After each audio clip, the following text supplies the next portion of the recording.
All right. Sorry about the first inconvenience. Kansubire nti eddoboozi kati kweriri bulungi biwulikika.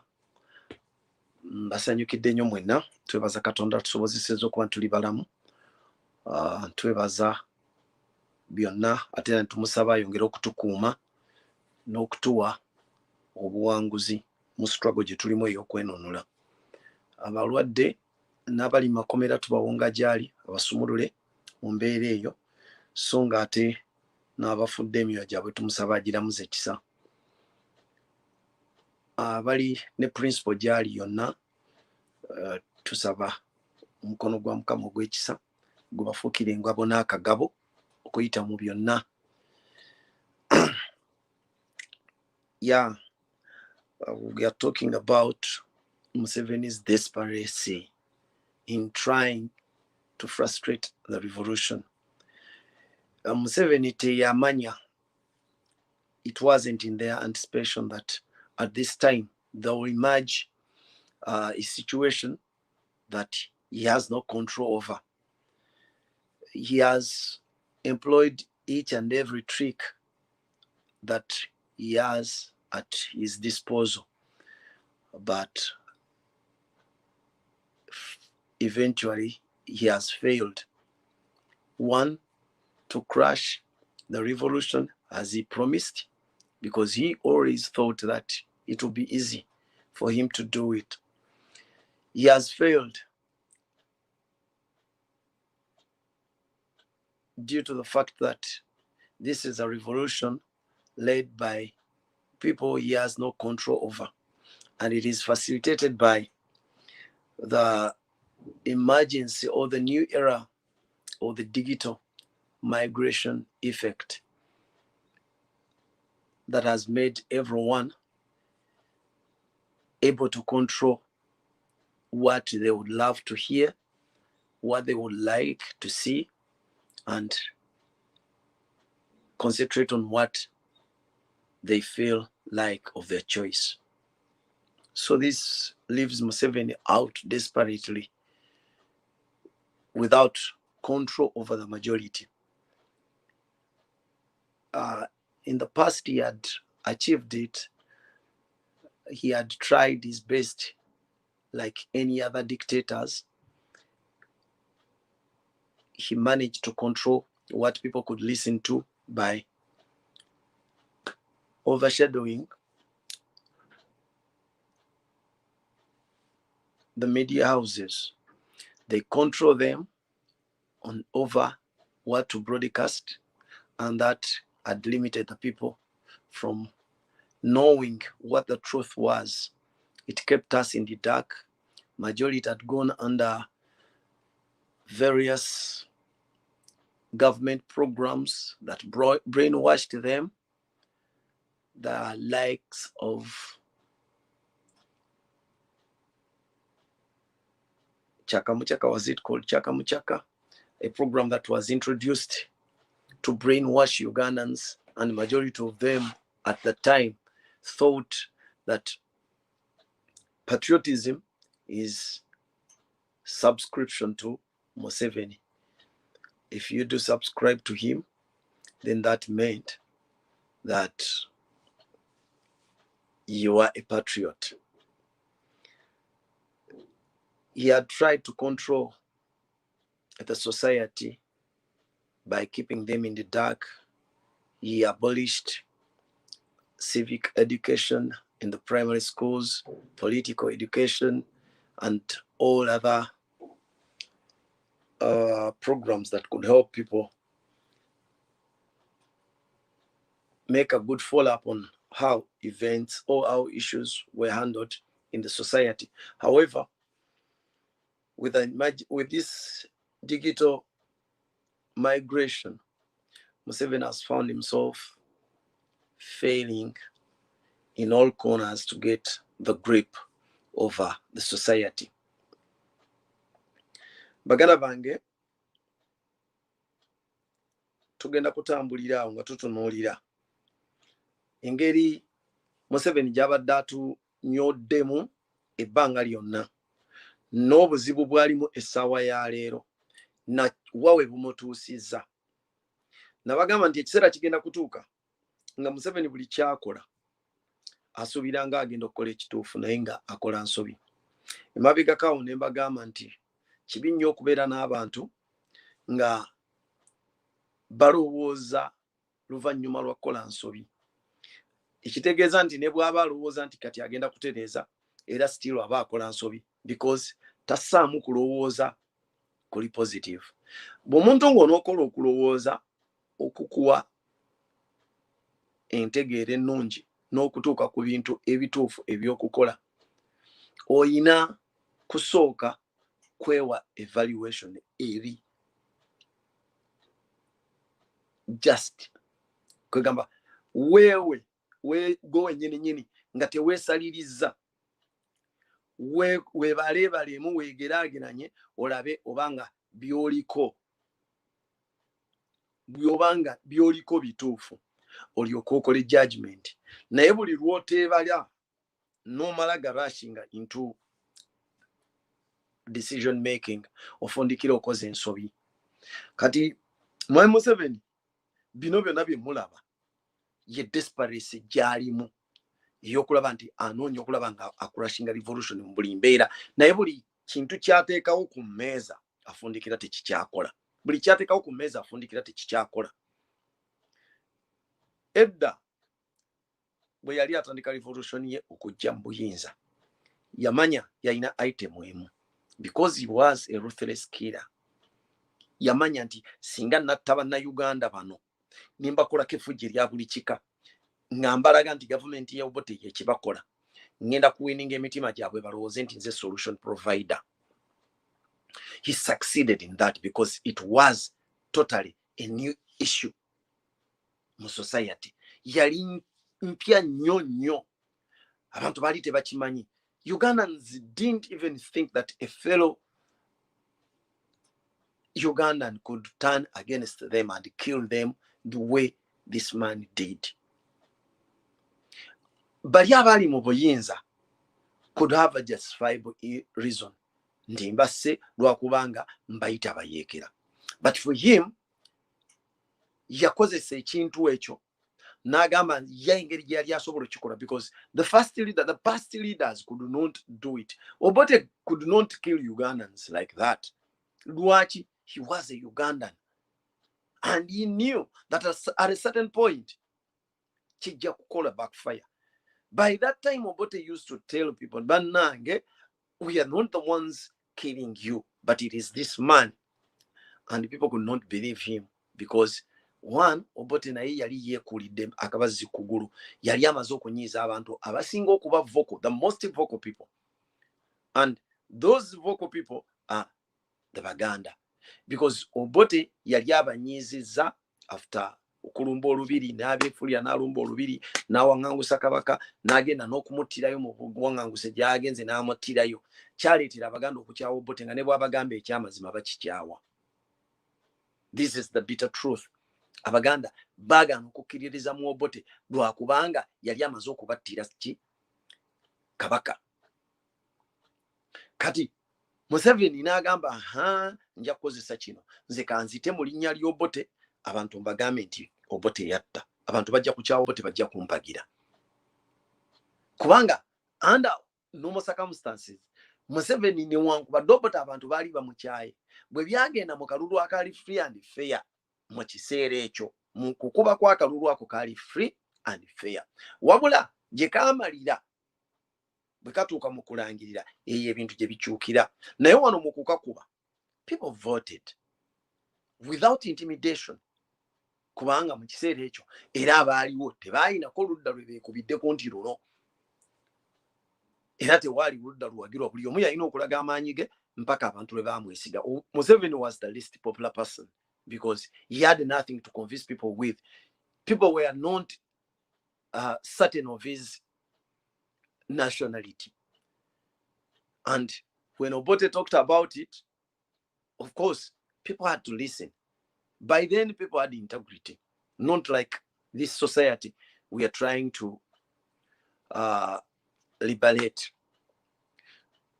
Abantu bali bayina ensanga bategeera kye bagoberera n'agamba nti ngenda kulonda naye nnonda omuntu ow'ensonga olw'ensonga bweti ne bweti. People had values they could cling on nga bagamba naye kati Museveni omugwira nga bwe batugamba, because they tried to look for his ancestral origin nebula. He could not provide it nga bw'omulabye olwaleero after 35 years in power, because he did not anticipate nti abantu bajja kujja ekiseera nga bazuukuse. He did not organize himself. He didn't fill the gaps, because if Ugandans were so keen ne mulemera ne ku nsonga mukimanyi nti mwabadde mu mutuusiza ku kisenge bwe mutuukuse okumukkirizisa amannya ge yali yeegaana edda, lazima mubadde mujja kusobola n'okulemerako mpaka nga akkiriza nti ddala kituufu ndi mugwira. Ne mumulemerako ku by'obuyigirize n'atandika kweripa bweripi ku bantu. Mama Ohio n'atandika kweripa bweripi ku bantu. That is all desperation. And the cause for this is because he did not anticipate that at a certain point there will come Ugandans, abali sober-minded, those who don't care about his money, those who do not care about his capability in everything, those who cannot buy his lies anymore, those who cannot fear his intimidation, and those who think beyond what he can think about. Yatuula n'abeera comfortable ng'amaze okulowooza nti bannayuganda abaliwo maze okubasaanikira tebategeera tebajja kulowooza bwe batyo. Guno omulembe teyagubala nti gujja kutuuka bwe guti. Kyova olaba mu bujega bwabwe baabala tekatukwate ffe abaana abaffe to be exposing it to good education, then abaabwe to be denying those chances, hoping the society yonna egenda kugwa. This is where they went wrong. Njagala bategeeza baganda bange. Mwalekerawo okulowooleza ennyo mu bantu abasomye secular education nti be balina amagezi era be bategeera. Those are not the people that are supposed to run the society. Education or literacy just helps you now. Apparently, it just eases communication.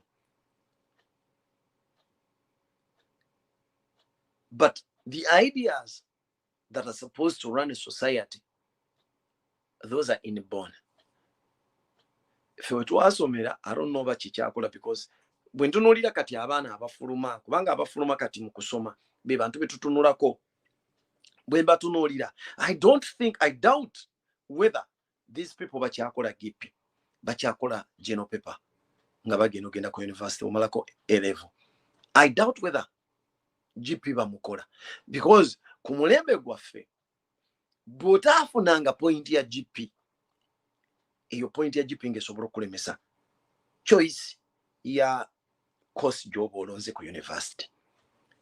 Era nga bw'olemwa point eyo kitegeeza oli musirumu.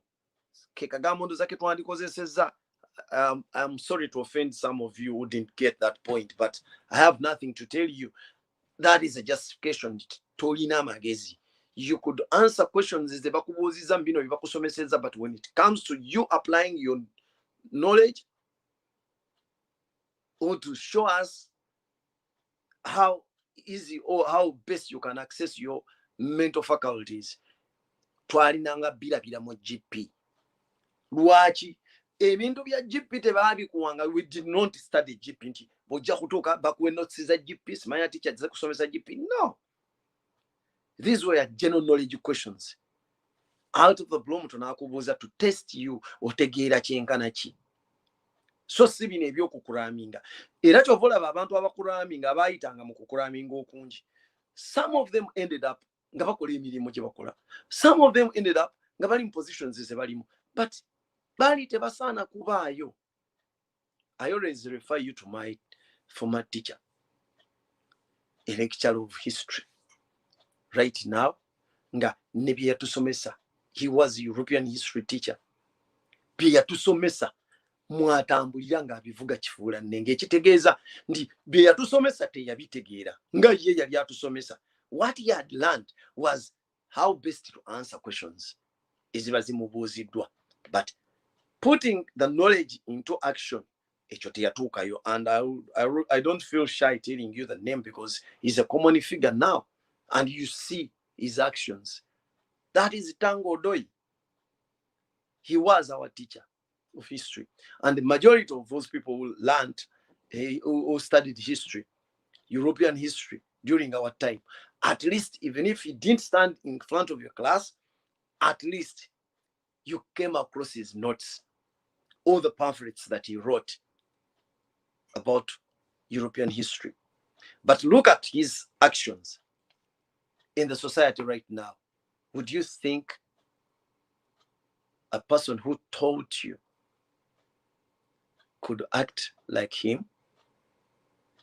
Kali tuyinza okugamba nti desparency yemuleetedde ekyo, naye okubanga desparency kutuusizza eyo, ekyo kibeera kiraga bulazi nti okutegeera ku kwali kutono ne bye wali osomesa. Kyova nze nabagamba nti nyinza obutawa nnyo kitiibwa muntu afunye makisi nnyingi, naye nenfaayo nnyo ku kulaba ani ategedde ekisomesebwa. Kubanga okufuna makisi ennyingi, you just have to reproduce what they've told you. N'obiddamu like a parrot, owulira buwulizi.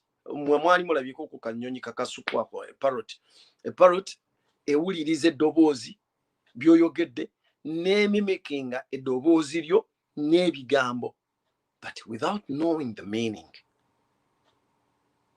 Most parrots bwe zityo bwe ziri, and that is the system of education that Africans go through. Olita kulimba nti nze nakoze PCB, nakoze PMO, simanya nze nakoze eki, you'll become a doctor who cannot do nothing better than administering the medication that was invented by other scientists, following the formulas set by other scientists. Naye nga gwe weba kugamba nti kati kyusaamu ko yeye ekikyo, nothing nga tolina ky'osobola kukola. That is why I told you nti abaana bafulume waffe nga badokita ne bagenda e Bungereza nga kimwetaagisa kosi okufuuka nurse. A full doctor yeetaagayo ka kosi asobola okufuuka nurse. Not even a senior nurse, but a junior nurse. Afuluma nga surgeon ne yeetaaga kosi esooka afuuke nurse, asooka ayongereko kwa kosi akalala, then agende era ng'asobola okuyingira mu theatre, ng'era nurse mu theatre. So sinti musawo doctor. Ndowooza oba lwakubanga ffe byonna twabitwalanga kyekimu, enansi tumuyita musawo. Even if you go to a helper mu ddwaliro naye tumuyita musawo, ne doctor naye tumuyita musawo, whatever. Twabula ebigambo ebibyawula, kyovulaba ne mu nkola yabyo era byawo, twabulwa ngeri gye tubyawulamu. So mu mbeera eyo abantu bano bwe mulaba basomye nnyo, the so-called doctors be baleeta oku-explaininga issues mubalabi. Ate nabagamba temutawaana kunoonyeza wala, kuba bw'onootawaana okunoonyeza mu bana abatannafuna mirimu ojja kuwemenya, ojja kubula w'omulaba. Look at those ones that are exposed. If you want to see doctors, tunuulira badokita bammwe abali mu Ministry of Education of Health. Jenny Ruth Achenga, I don't know about doctor, over chichi, over Nancy, over whatever the case could be. Nay, I don't think she's a qualified medical doctor. Then, tunulida ono mulala Diana Atwine. She does not qualify to be anything, not even a messenger. But they are so-called doctors. So people, tutandika okutunuulira, is our system of education productive? Tukyakaabira abaana baffe basomye balina zi degree nti balina mirimu. Naye if at all someone provides you an avenue, are you that good? Are you qualified? So rehabilitation inakubira mu bintu bingi. System yaffe gye tuyitamu yonna nfu. ne products zaayo zina kuba nfu. Kati ekyo kireetedde mwami Museveni okulaba nti abantu be yalowooza nti baboonoonedde system yagitandikirawo mpolampola n'agicorruptinga n'agyonoona. Gwe teebereza Museveni we yajjira mu buyinza, Makerere University at least yali tesukka kifo kya kusatu mu celebrated universities mu Africa, and it had somehow a place in the whole world of amongst those celebrated universities. Now look at it right now.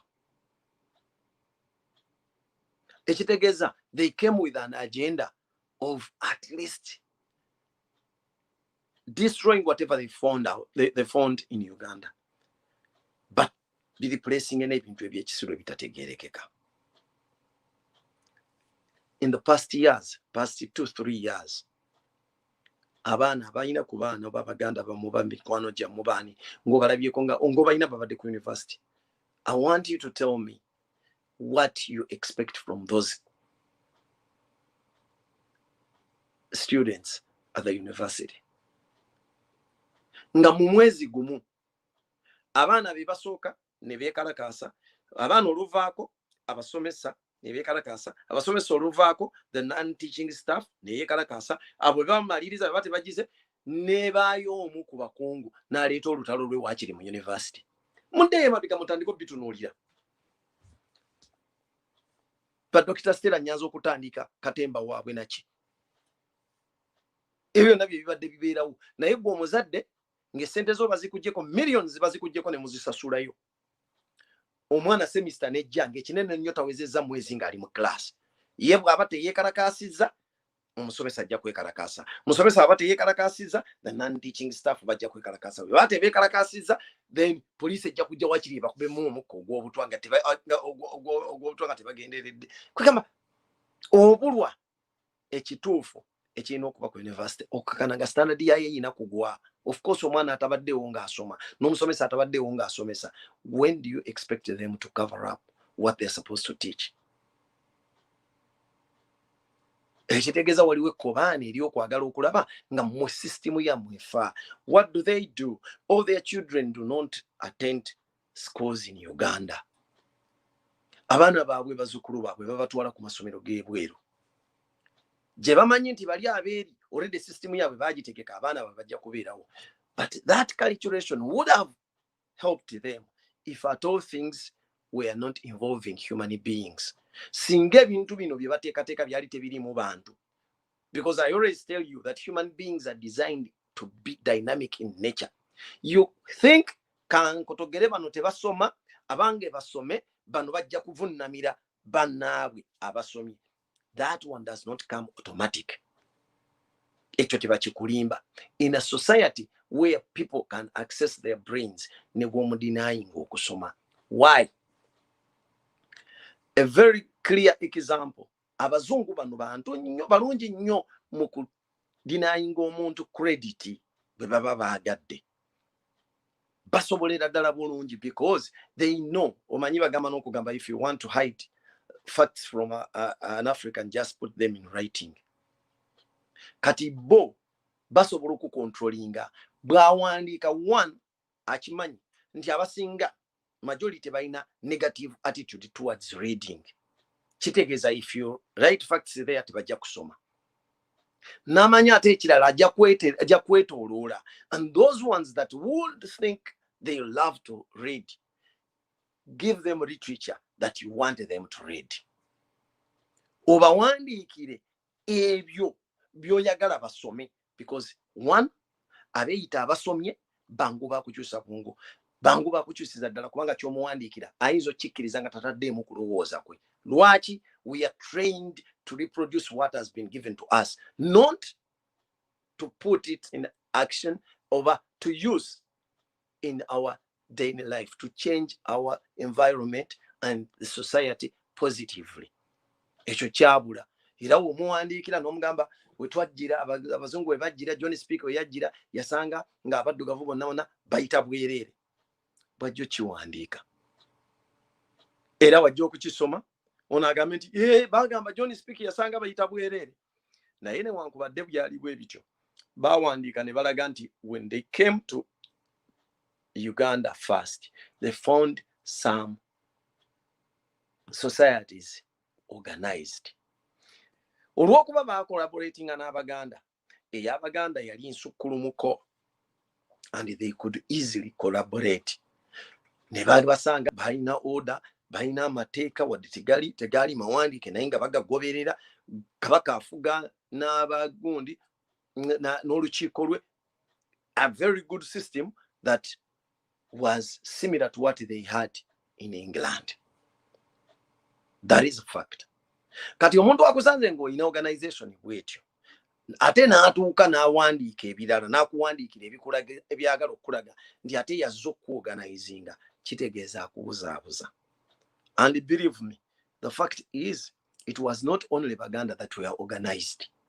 When we study our own history, tukiraba nga there were other kingdoms that were organized even before the Baganda organized themselves. Lwaki tukimanyi nti the Buganda kingdom expanded by making exhibitions. It launched attacks on the neighboring kingdoms, especially Bunyoro. Bunyoro Kitala was a very big kingdom, very organized. Yaina bakama bayo, yaina n'abalwanyi na buli kimu bali bachina. So Buganda bweyagenda ng'ebawamba ng'ebakuba bwebawamba negenda ng'egejja. That is twagala gigendamu. Kyenjagadde tufunemu kiri ekintu kimu nti twali tumanyi ebintu bwe biteekeddwa okutambula. Era we tuddayo ku mulamu ogwo ne tuva ku bino omuntu byakutegekeddwa okulaga okunaaza ku bwongo n'otandika okulowooza nga weerowooleza kyangu okutegeera n'okola ekyo ky'oteekeddwa okukola. That is the main reason as why mbagamba nti Museveni ne bw'anaategeka nti abaana abaabwe baba basoma abaffe tebasoma. Abaffe bajja kukozesa bwongo amagezi amazaale okwerwanako okulaba nga tebagenda mu kizibu kiri. Kati aga amagezi amazaale kwe tuzimbidde n'okulwaninga revolution eno, not that it is masterminded by those who land. And actually on the other hand, Museveni is employing all the land fellas to try their best to crush us. But the difference lies between the way how best one can access their mental faculties. Kyekizibu kyokka ekiriwo nti bakuleetera abaasoma n'akunyonnyola kale olaba ekyo ekintu kitegeeza kino era system eno tesobola kukola era yakola bweti ne bweti n'otunuulira egindi n'egindi naye nga yeerabidde nti gwe gwayogera naawe either osobola okumuyamba n'omukolera ku research n'onoonya n'omugulira nti nebyo badde oyogera bibadde bya kijega. We've seen them. I think waliwo ka clip mwakalaba luli omwana ono yachallenginga Andrew Mwenda. Andrew Mwenda yaliko omusajja sebo we twasomera primary nga bamutenda omugezi yawandiikanga mu monitor enga Andrew Mwenda tumutenda naye ebintu gye bigenze byonoonekera nga bigenda byeyongera tutukuze ntutegeera yali just good and fluent in English ekyali kireetera abantu okumutya. But when it comes to understanding issues, ate munange musiru asembayo bebamu ku basajja abasiru celebrated fools we have. Abantu bamutendanga, but he's amongst those celebrated fools, the land fools. Era bonna nga bwe bakolera mwami Museveni, they are land but fools. Tasobola na kulaba nti kino nkyogera kigenda kunswaza, abantu bagenda kibuuka nswale. Yensonga lwaki mwalabye nti mwami Museveni akedde ku makya n'atuma bano ono musajja yani byabakama nti mukeere mugende muyite Kyagulanyi mubagane mubalemesa okujja. Yadde alowooza nti wano bw'anaagamba nti basamoninze Kyagulanyi bagenda mutiisa, tugenda kugaana, tugenda kuggalawo, tugenda kugoba mu kulonda, kinaatiisa mmwe. All these things are not aimed at Kyagulanyi alone. Once one aims at Kyagulanyi, Chitegeza, they are aiming at the revolution. And aiming at the revolution, Chitegeza, Barumba mwe, entegera yammwe ebintu engeri gye mubirabamu, because bangi mutandika okutya. Ekyo bwe yalabye tekigenda kumukolera, then employees UCC yagamba luli nti negenda ku registeringa abantu mwena online gundi mwina okuregisteringa mwe muteregisteringa oba yali agenda kukola kyekiddako. Netumugamba tolina kyogenda kukola lwaki, because you're not our service provider. Tolina kyoyinza kutandika kukyajinga gw'okyajinga omusolo ku kintu ky'otolina kyokolera, akubulire kiki kyakola okusobola okuba nti ateekawo ki, akuteekako omusolo nga takiyina. They cannot reason us out ku nsonga eyo. Then n'agamba ti kati tuwandiikidde Google. I would like to tell Mr. Museveni that aba Google obono Zuckerberg wa Facebook na YouTube bakozi ba sente, those are companies that are in business, and their business is us, the subscribers. So if we are the subscribers, you can either choose you yourself not to be part of that deal. If you don't want to be their customer, you're welcome. But you cannot dictate upon who they should take as customers and those ones they should leave out. Era bino okubireeta intention yabyo yakutiisa muffe. Lwaki? They've done whatever they feel like doing. It is them paying hackers. Mujje nti mu disorganizing eki mwerabidde ekintu ekisinga obukulu mu byo. Google n'abalala bonna, these are service providers and they are in business waiting for everyone who subscribes. Kyovula emitendera mitono nnyo mwe bakubuuliza. Era oli akugamba, if you want to verify this, we need to verify your identity, your what, tusobole ku account eri verified. But the same service provider yagabira ne account abantu ezitali certified accounts. Kubanga ye at the end of the day, as any business person, any entrepreneur, they aim at maximizing profits. The more subscribers, the more profits they get. Ekyo kyoba olina okumanya. Kyobola when you stood and paid hackers to take down the pages, we could open up pages every now and then, because these service providers operate 24 hours a day. Ekyo kitegeeza ne wonookola otya toyina kyogenda kukola bantu.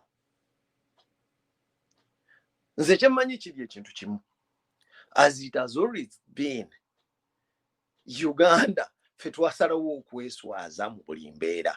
You can come up with a law n'ogamba gundi obreachinze etteeka bwe riti n'okwatira omwo omuntu wo munnayuganda wo nga zeeyo n'omukwatira mu eryo etteeka nti wabreachinze lino etteeka. Mwe baganda baffe mwenna be bakozesa okujja okwogera bino ebintu, you're just exposing your kagambo kankaleke sijja kakozesa naye mutulaga bulazi nti emitwe gyammwe miwulenge. Wojja n'obinyonyola ne wonoobyogera mu luzungu olusembayo. Ate ekibi kyekyo kye mbagamba nti at least twandibadde twembracinga one of our local languages ne twogerera mwezi obuteeswazanga ku international scene, because you come out ne bakuteekako ebibani, ono ye mwogezi wa UCC, ono ye mwogezi wa ministry, ono ye minister gundi, then you start spitting trash. Omuntu akutunira nagamba ono bategeera oba tategeera. And I don't know why you people betwandisubidde nti mutegeera mukkiriza okukozesebwa abantu abatategeera, kubanga wojja nga byoyogera bakulagidde biragire. yes tujja gamba yes olinga nga bwe tulaba enanga naye newankubadde olinga enanga tutunuulira ebeva mu ntuggo gwo nga ggwe. Actually kati mulimu abantu abasinga obungi nga twatandika obbalireetinga n'obugwagwa era omuntu nga bwale just kulaba face yo you appear somewhere omuntu nga teyetaaga kukubuuza musiru huyo.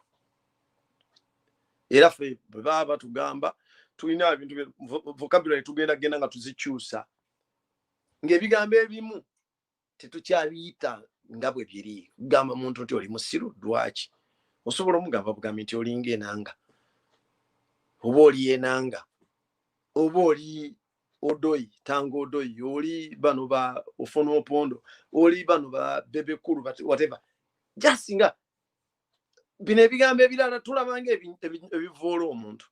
We've got living examples that can tulina ebisobola okukongojja ebigambo ebyo.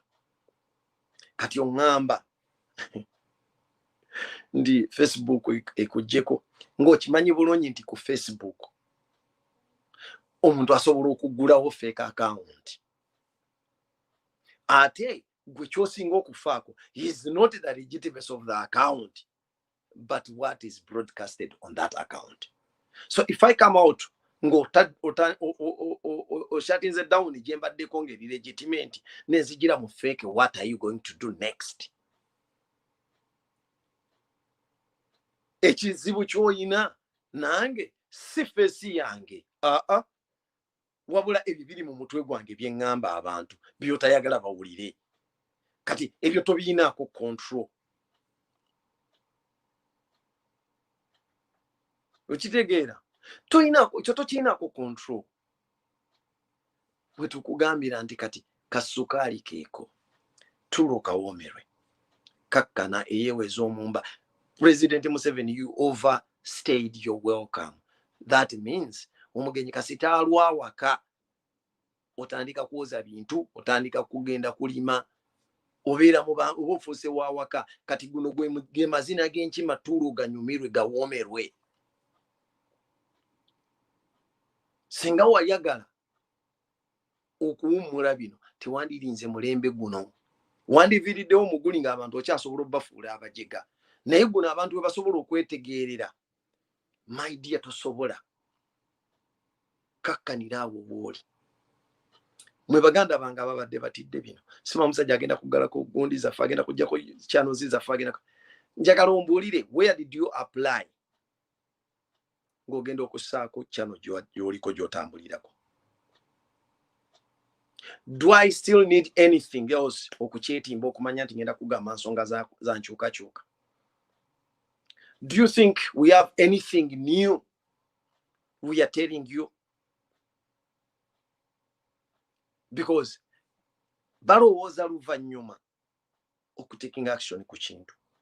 They've given us ample time to reach out to the people and it is the frustration gye balimu right now.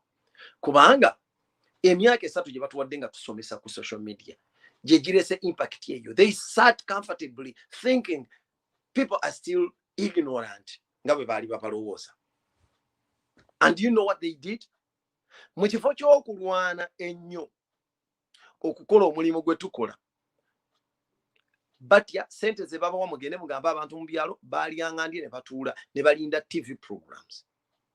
If it wasn't for these TV channels ne radio channels media houses okunoonya social media handles, believe me mubadde mugenda kusigala mu nzikiza yammwe nga n'abantu n'okubamanya tebakyabamanyi n'amanya gandi baweddeko because people had deviated from there nga tebakyalina kye bawulira.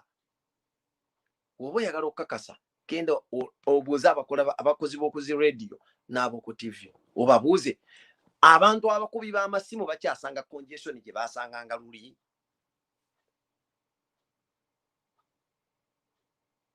Abakubi b'amasimu bakyasanga congestion gye baasanganga luli.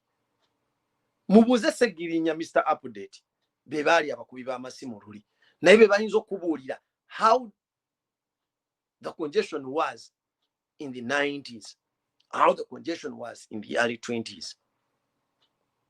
Naye kati wano wetuli osobola okukuba essimu ku radio nga program kweri akatandika n'okuba n'oyitamu n'okubanga eri wakati n'oyitamu n'okubanga eggwako n'oyitamu n'okubanga bamaze n'okuba nga presenter ayagala okukwatayo waakiri essimu n'akwatira ebweru wa studio. Kagamba, that is how desperate these people are. Yalowooza kaakutte wano yanywereza abantu ogw'omuzannyo temuguzannya ku radio yammwe, olwo luyimba temulukuba, ekino temukikola. Ensi n'ekyuka, mwe ne mulwawo okuadaputinga n'enkyukakyuka. Kati essaawa eno obudde bubakeddeko, mujjukira okwebikka. All you see, this desperation gye bagendamu, tugenda bakuba ekibakola, sima tugenda baleetera amateeka, tugenda kola tutya, is because they don't want people to see what they are seeing. In the letter to Google, bagambye, we broadcast messages, most of the message we broadcast is inciting people. Then we break down that word, inciting. How do we incite people? Tugende mpola mpola. Even if we want to bring event after event, we pick up any event at random. Tugitemeteme fenna. Atubulire. Who incites the people? This is an incident. Mukedde mukiri yalinza abantu. Yes, you're a presidential candidate. You're an aspirant. Then go out and campaign. Nakuwa ne road map. Ogenda wano, neno ogende wali, neno ogende wali. Then he comes out to go. Akole byakola. Byali entitled okukola as provided for by the Constitution. Then you, the following people, the government, you deploy the people that are supposed to maintain law and order to come and disrupt what is constitutional. Agenda consulting abantu, police name blocking. Who is inciting the people then? On agenda oba consulting oba on a blocking abantu aba denying a right yabwe, because that is a right. A presidential candidate has a right to consult.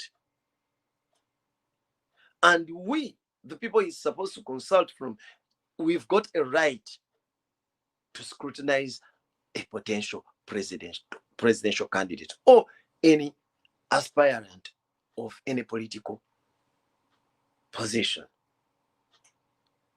Then you come out and deny both of us a chance or deny us our right. Then if we demonstrate peacefully, you respond by killing or brutalizing people in one way or another. Who has incited the people then? Then after killing people who are unarmed, then you come out and say that the ones that are broadcasting this internationally are the ones that are inciting people into violence. Instead of using the best word, that they are exposing our unprofessionalism, the brutality, and our ruthlessness and savageness. Those are the best words they should use. That they are exposing our stupidity, our unprofessionalism, our savagism, and our abuse of human rights. We say facts.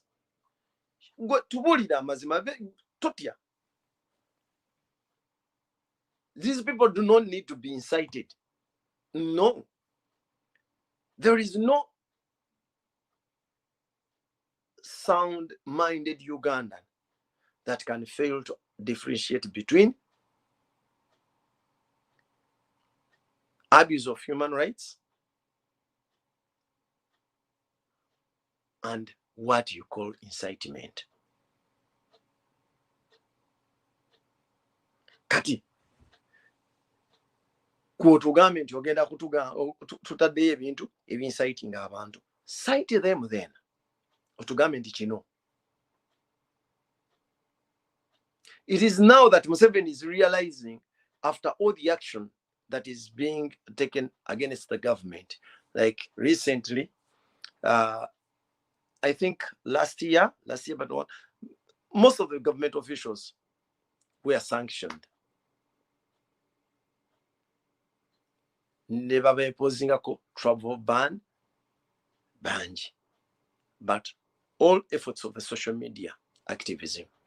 Then, most recent was ekibalwa kye babataddeko ekya UN.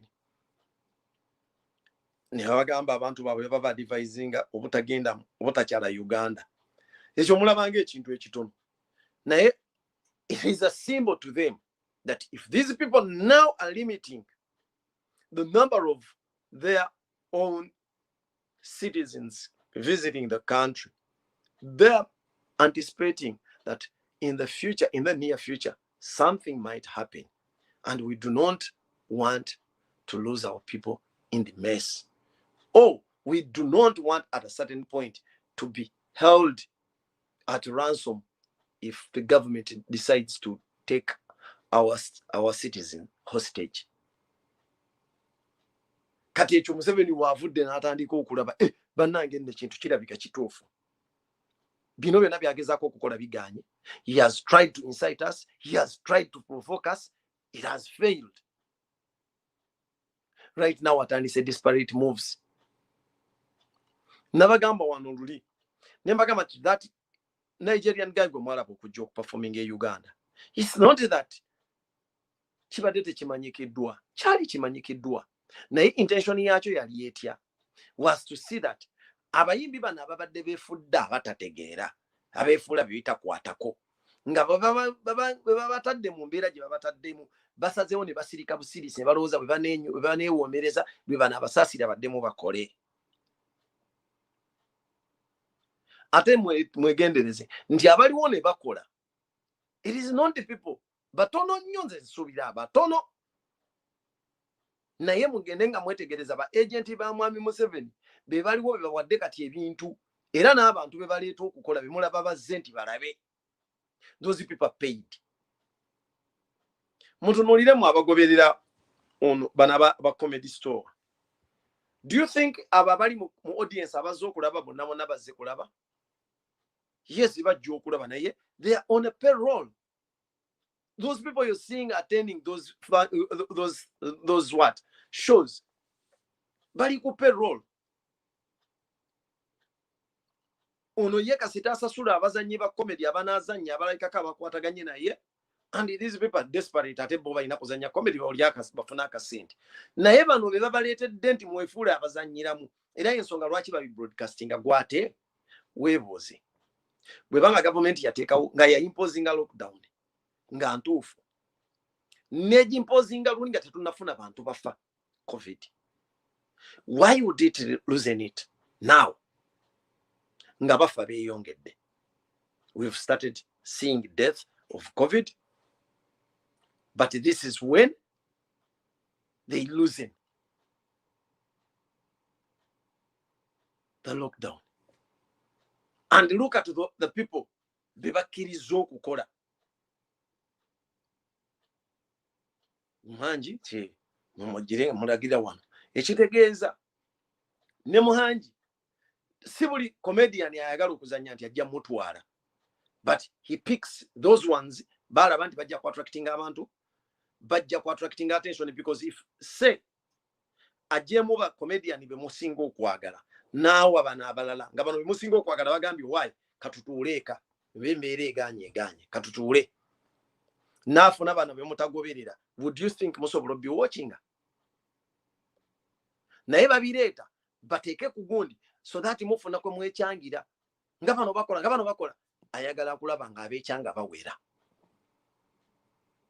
Ekyo kyonna kiva ku ki? Museveni kusuubira nti mwetegefu nga bwe muzenga mubawulira nga boogera, ono omusirikale n'ayogera, Museveni n'ayogera, oli n'ayogera, ono n'ayogera, n'olaba ne baani teboogera. Balumumba naye n'akeera n'ayogera. Okitegeera? Kati mu mbeera eyo yali yamanyi nti mwetegefu tukurashinga we tugambira nti twekyanga osanga mutuufu naye alina okubala ekintu kimu nti buli kimu kibaako ekkomo lyakyo. Ate ffe mweno revolution tumanye ekintu kimu era nti okufa kw'omuntu Katonda yakusalawo. Oyo gwe yasalawo nti Museveni ogenda kumutta nkulayirira ojja kumutta. Ne bw'onooba ofa ng'oli mu ndi esembayo, omuntu gw'oli menti okutta ku nsi nga tonnavaako ogenda kumutta. Naye ate gw'otogenda kutta Katonda gw'atakuwandika kukutta, ne bw'onookola otya, ne bwe weezaalamu omwana togenda kumutta. Gwe ne bw'onookikola otya manya nti Katonda be yakuwa okutta bye bokka bw'olinako access, abasigadde totulinaako. Era tojja kubatta. So muganda wange gwe ayagala enkyukakyuka beera mugumu. Manya luno gwe munundi gw'enkyukakyuka teguliiko kudda mabega era tekyakyuka, tujja kwenunula mu buli mbeera yonna. Era mmwe waleeta kino bw'abatiisa ffe tubabuulira ekintu kimu nti bw'agamba nti gundi yagenda anti yagenda mu lisiti baataddemu ekyoto kyotegeeza bwe nzigulawo mu linnya eddala anaŋŋaana. Do you know how many things you can do? Bwebanga bagenda kugamba nti bajjako bakeberera ku gadget, katandikira kwogera nammwe wano nnyinza okukyusa essimu eziwera 10 wano mpya brand new nga ngenda bugenzi nenzijjawo wali eri because tuzijjayo ku loan. Ate loan bagikyajingira ku gundi z'okulye buli mwezi. Teriyo simu ennema kukwata. Kati toyina wosobola kugamba nti ogenda kunemesa oku accessing abantu. Lwaki? You can't gain control over the internet. You can't. The only thing you can do, you can block internet in Uganda. But again, even if you block internet in Uganda, era abantu atabali ebweru. Kubanga jukira Uganda mwagobayo dda abantu. Nze kyobola mbagamba nti buli kimukola eba nsobi mukijjukira luvannyuma. Ensooka ogitamya abantu ne baddukira amawanga g'ebweru. One, mwabawa exposure. Tango doyiddayo osomese banno bw'ofunamu obudde. Kino gwe wakitusomesa. Ezimu ku nsonga ezayamba ba Napoleon okugenda okwekalakaasa okujja okuwangula Babubons mu 1779 was the exposure they got when they went out to help the Americans in the American War of Independence. Kati eyo exposure gikyuso gikomyewo lekera okubisomera mu bali abazungu bokka kirete neeno mumwe omanye nti desperation gye mwateeka ku bannayuganda ne batandika okudduka ne bagenda ebweru. You just exposed them to freedoms ze mwali mu badinayinga. Bagula amaaso ne balaba ku bintu bye mubadde mubawa in disguise ne bye mubamma. Tutandika okubuuka obukodyo bw'okulimbibwa bwonna. Ate era gye twongera okutagalira, gye twongera okusanga abo abatu inspiringa ne twongera ofuna emitima emigumu n'okwandolinga. Kubanga otunuulira noga nti olabona ayogedde ku kino nga ate waffe tuli bwe tutyo olwabakuba waffe twandibadde tutya. Then nawe ne weekuba muga at the end of that day, liberation of a country is an obligation of their national.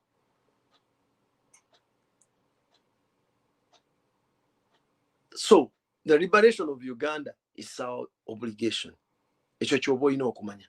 Ekyo singa tewatugoba ne tusigalawo omuggamu we Uganda oba osanga twandirowoozezza bwe tutyo naffe twandibadde nga bannaffe abakulabanga Katonda. With the internet, we were able to access things. Tulabyeko ku bantu. We've seen dictators come, dictators fail. Gwokimanyi nti okufa kwa gundi kwa Gaddafi kwali ku internet. Yali live broadcast abali ku internet bamulaba live. Gaddafi ebigambo bye bisembayo va ku bana abalaba replay right now. N'ebigambo bya Gaddafi ebisembayo byali live ku internet ku Facebook. Kati wonootutiisa tisanga twakalaba naabo nga bagwa.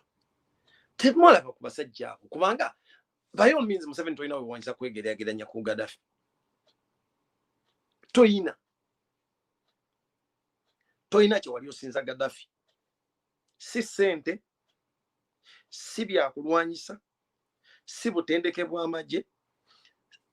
Nkugamba eki ky'oyinza okugamba nti omusinga tekiriiwo. Naye ogezaako mukoppa, naye yafundikira mu nfundikira ndala, mpozi nga naye oyagala gikoppa. Bw'oba oyagala gikoppa, you're free. Bagamba olunatawamba olusooka muziba nnyindo. Eyo naye osobola okugikoppa.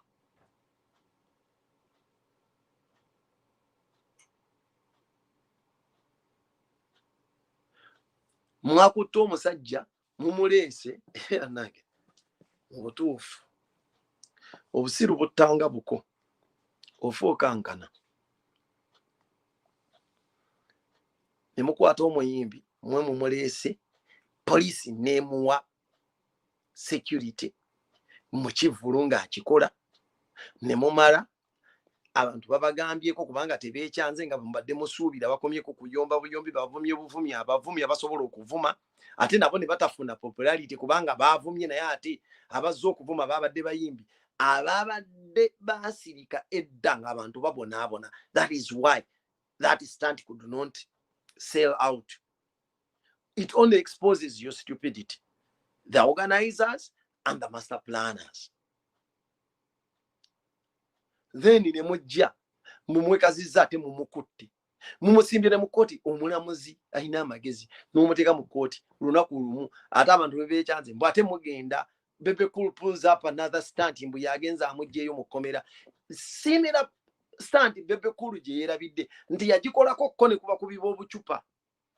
Be yakuŋŋaanya n'agamba nti ngenda bawa ssente mujje mubeere mubakubiba obucupa tubakwate malenzi gyemba osonyiwe mbatte. That very nonsense that did not sell out is the same nonsense gy'abadde aleeta, and that is why he got that response from the Nigerians. Aleeta entumba naye bannange nze ne bagoba embwa.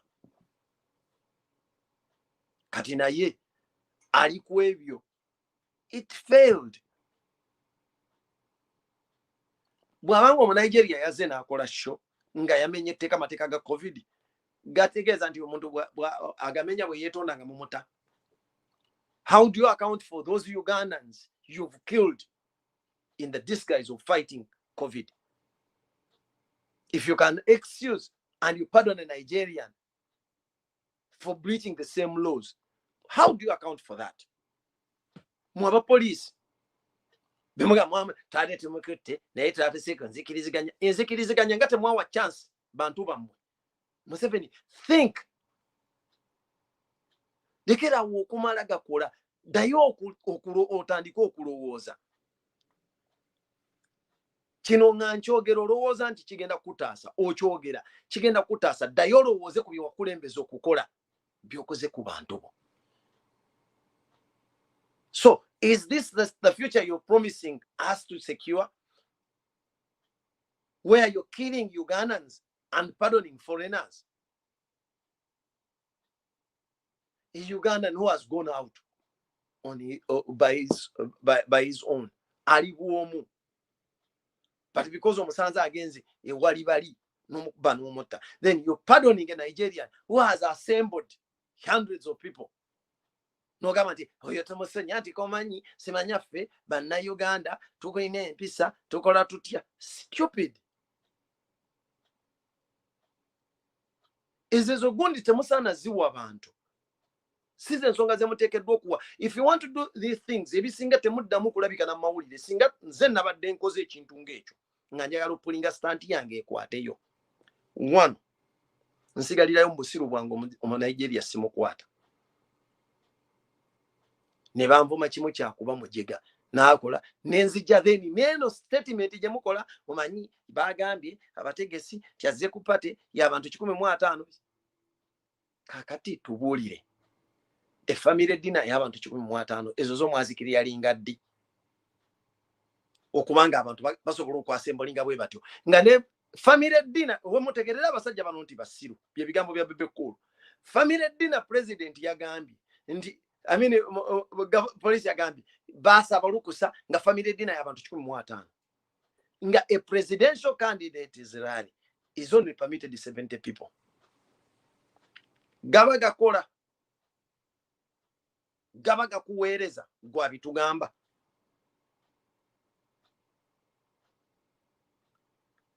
Ekyo kyekizibu ky'abantu obutalowooza nabagambye nti bano bagenda okulowooza bamala kukola nsobi ne balowooza ate ne bwagenda okugitereeza aba afundikira akoze ensobi.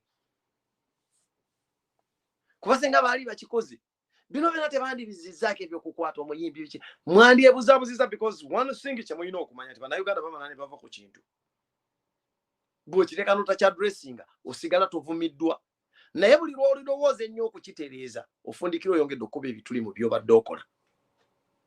Kyova olaba nze mbagambye nti ebiseera ebisinga zino abantu ze balabanga conspiracies mu kutta abantu zivaayo nga tutunuulira efforts zammwe mu kugezaako okubuzaabuza obujulizi. Efforts ze mukola mu kubuzaabuza obujulizi ze zisinga okujjayo conspiracy theories eziba ziri emabega w'abantu ababa bafudde. Ngenda bamenyera abantu bano babulire ne bye baakola ne gavumenti bye yazzangako okwogera okulaga obuzibu bwabwe. The first one was Kaweesa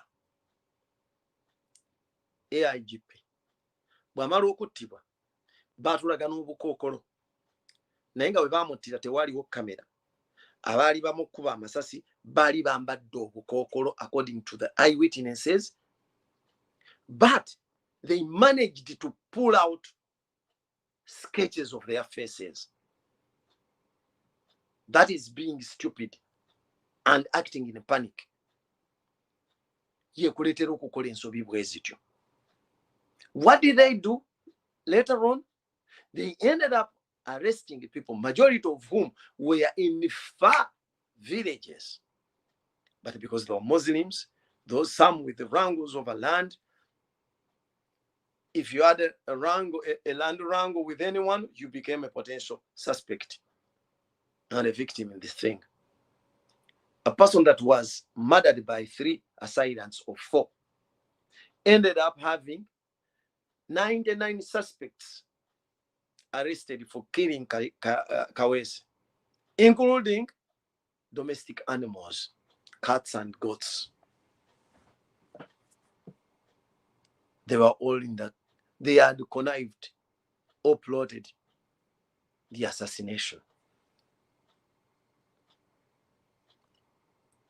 Then Kirumira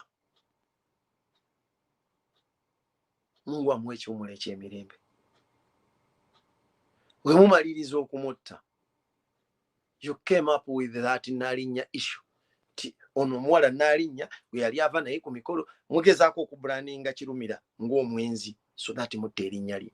That trick is not new. It has been always applied by people desperately wanting to make people look otherwise. There is the Abaisiraeli kye baakozesa and the Americans bwe baali baakatta Yasser Arafat. They even came up with the stories that he was HIV positive and he has died of AIDS. Some desperate doctors in Israel also said that maybe the liver failed due to the consumption of alcohol. Yet they knew the man was not an alcoholic. He was not someone who could drink, not even a sip of alcohol. But because they were desperate, they desperately wanted people to look otherwise. They came up with all sorts of nonsense.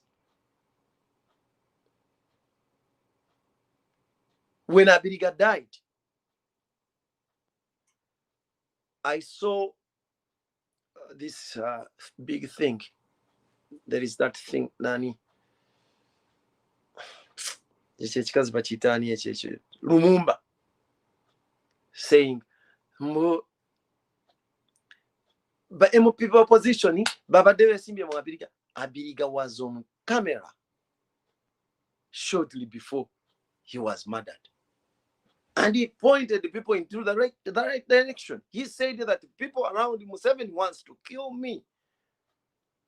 Were the opposition around Museveni?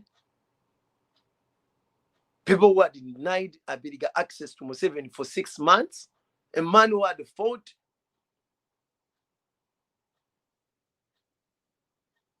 the Battle of Tojikwatako.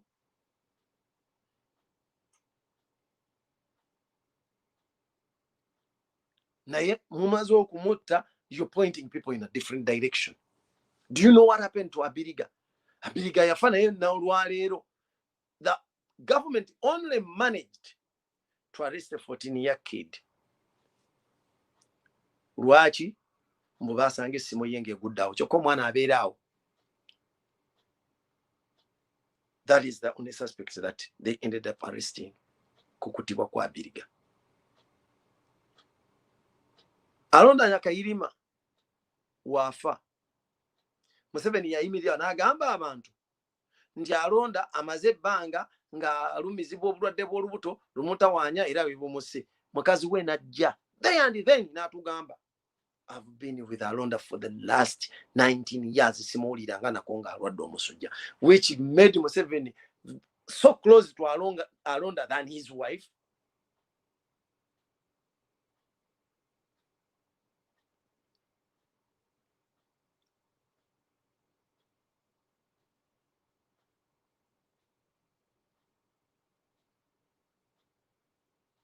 The Muslim sheikhs,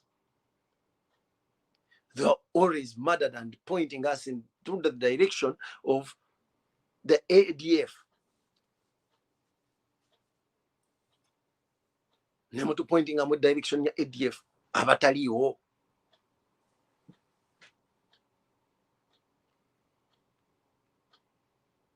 Recently, Sekamozata, you even paid bloggers to come out and speak nonsense about the sheikh. Mukazi we yali yanova Seka abadde desperate. Could Sekamozata be desperate? Who told you Muslim men can be desperate for women? Never. Ekyo tebakikulimba. Oba mulabanga ekizibu oba kiba offending oba tekiba offending nga kino mulina okukitegeera. Fe abasiraamu, if you feel you're so desperate, bobanga obadde musiraamu eyeegombesa nga obusiraamu bwo bwegombesa, toyina maka ga musiraamu mbayinza kuuma mwana. Kizibu. Kati olita kulimbanga nti omusiraamu asobola okulema okuwasa omuwala omuto at a certain point, especially if you have a reputation. Ng'olina n'obusobozi, olina n'essente. Ekyo tekiriyo. Unless if there is foul play mu kufa kwe. Naye byonna tebiri.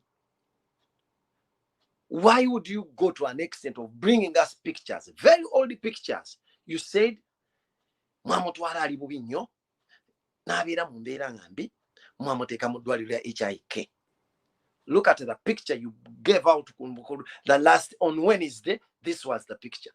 Mundage ye akasenge akayina obutanda bwe butyo. Ngako kemwakuba mu kifaananyi, kemwafulumya mu kifaananyi. Why would you desperately go and fetch an old picture, Muchireti, if you're not emphasizing anything? Or if you're not trying to hide something? Afudde mumuleke musirike kigwe. Kubanga ffe tuli basiraamu abakkiriza. Inna lillahi wa inna ilaihi raji'un. Tuva eri Katonda eriye gye tudda. Why would you go to an extent ey'okwagala okwenfasizing enfaayi if you're not concerned?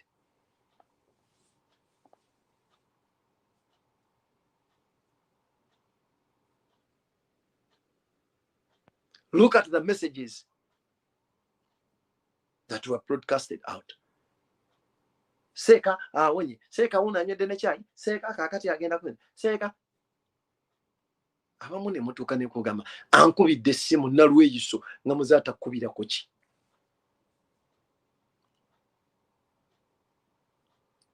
Nga yali anoonya omwoyo omwasayiningire basirikale bakuuma mwoyo gwe nga malayika egunonye kiki. And that is when people start pointing fingers in you. Kubanga kati nalweyiso toyina anywhere woli close muntu we yandisinzidde nakutunulako wadde kulowooza ku wallahi billah siina wantu we nandibadde ndowoleza ku Nalweyiso mu bulamu bwonna ku nsonga ya Seeka Muzaata singa teyavaayo gamba nti yankubira essimu nayogedde naye ku Muzaata ku ssimu agambe ki toli muligi abantu be yali asuubira kuwasa kyoba agenda kukwagala yali tasolisitinga abantu kuyingira busiraamu nti akwetaaga nnyo kiki ennyo kye yandibadde akwetaaza kuba ne kwandibadde nga yandibadde ali desperate nti mwagala tulaga nti ali desperate ayagala kwogera na Museveni. I'm very certain Museveni Muzaata yandibadde alina essimu ekubira Museveni butereevu nga tayise mu Nalweyiso kubanga si gwe PR wa Museveni toli personal secretary we naye olwokuba munoonya buli omu anoonya okubako kyalina bagamba nti when a dictator is going everyone ajja kunoonya engeri gye yeetimbako ekintu buli omu ajja kunoonya kubanga ayagala omulaga nti nange njijeeyo omubiri ojja kunoonya kye weesibako singa mwatula ne musirika no one would have been why would I be talking about Nalweyiso mwene embeera gye tulimu why naye weeripye ku kintu ky'otoyinaako omutwe n'amagulu gye batakumanyi nakumanya we you don't even toyina nawojja actually mu nsonga eno babayita batwesse ku bano ng'enswera z'ebuddu toyina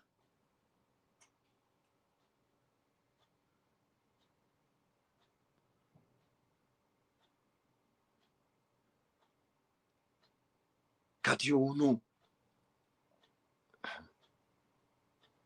ekikulu mwalwawo nnyo okulaba ekintu kino nti kituufu. Omusajja Seeka gundi yabagamba nti ekiseera kigenda kujja zigenda kuleeta abantu mu Uganda Museveni bw'onoogezaako okutiisatiisa nga tebakyatya obasuubize okubawa obwami nga tebeegomba obasuubize obbawa ssente nga tebaagala. Mwami Museveni oba wali olowooza nti eyo prophecy tegenda tuukirira. We are already there. Kiringa ffe bwe tusoma obubonero bw'enkomerero nga bunaatera okutuuka. Obusinga obubonero tubulabyeko we buli.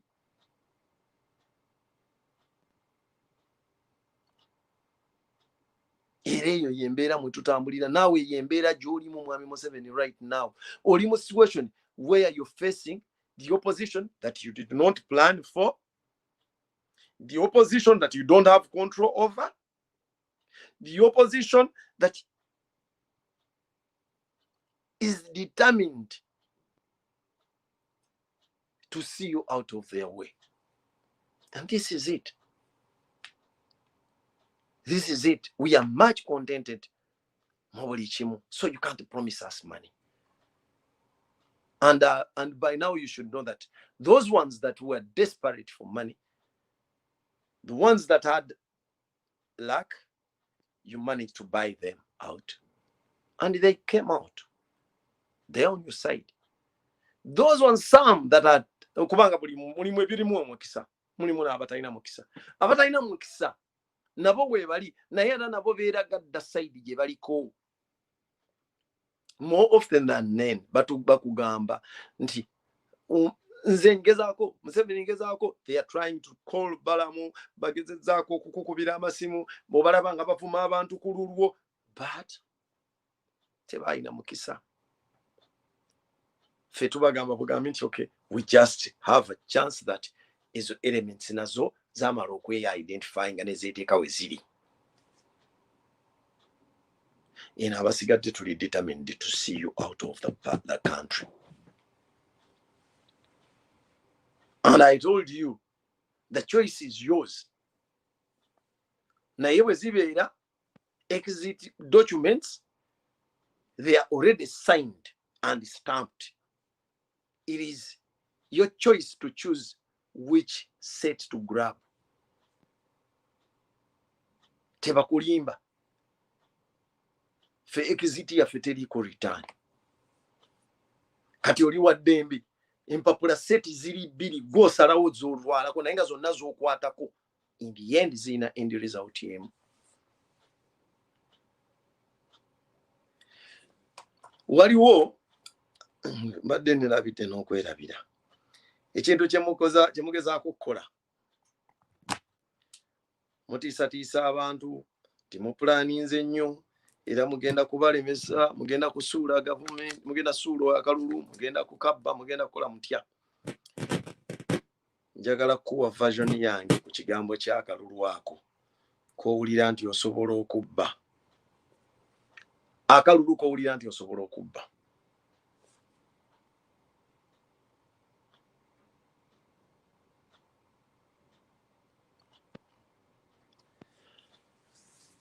One, njagala mutegere bannayuganda mwenna what electropolitics is to us, and always treat it that way. Bwe munaamala okitegeera ne mukiremerako ne mukinyweza, mbakakasa temugenda kubonaabona era tekijja kuddamu batiisa. It is nothing but a trigger that is leading us to a revolution, which means our main goal is a revolution. Our main goal is a revolution. Electropolitics is just a trigger that is setting us for that. Why are we doing all the things we are doing towards electropolitics?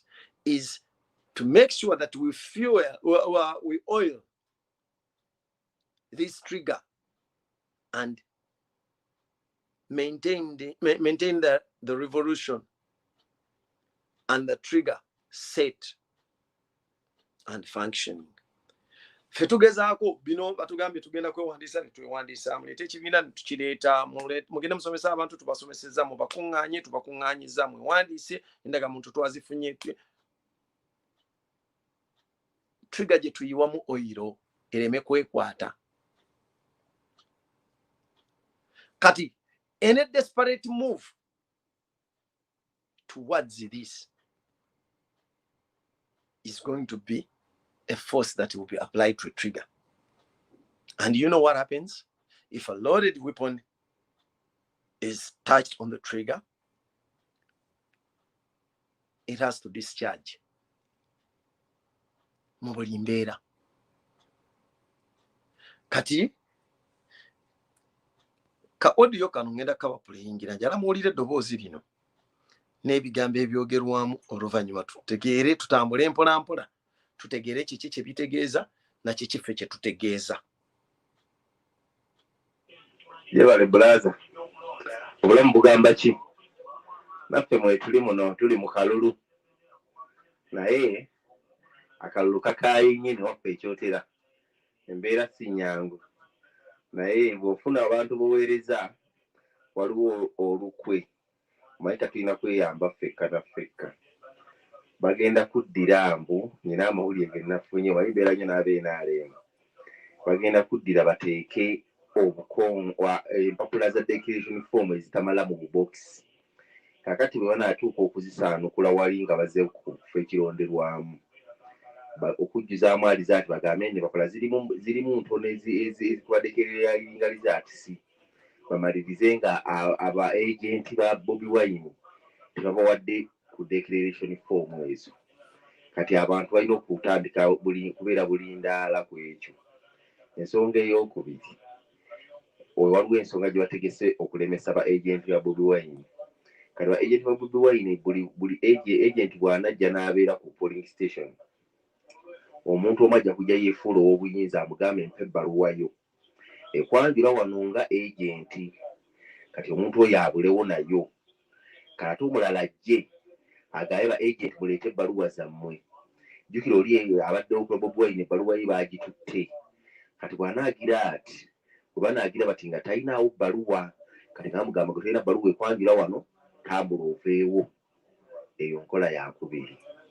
Enkola ey'okusatu eri nga bamaze okulonda abantu okulekayo okulindako nga bagaba declaration form zino ze bajjuzaamu alizaati.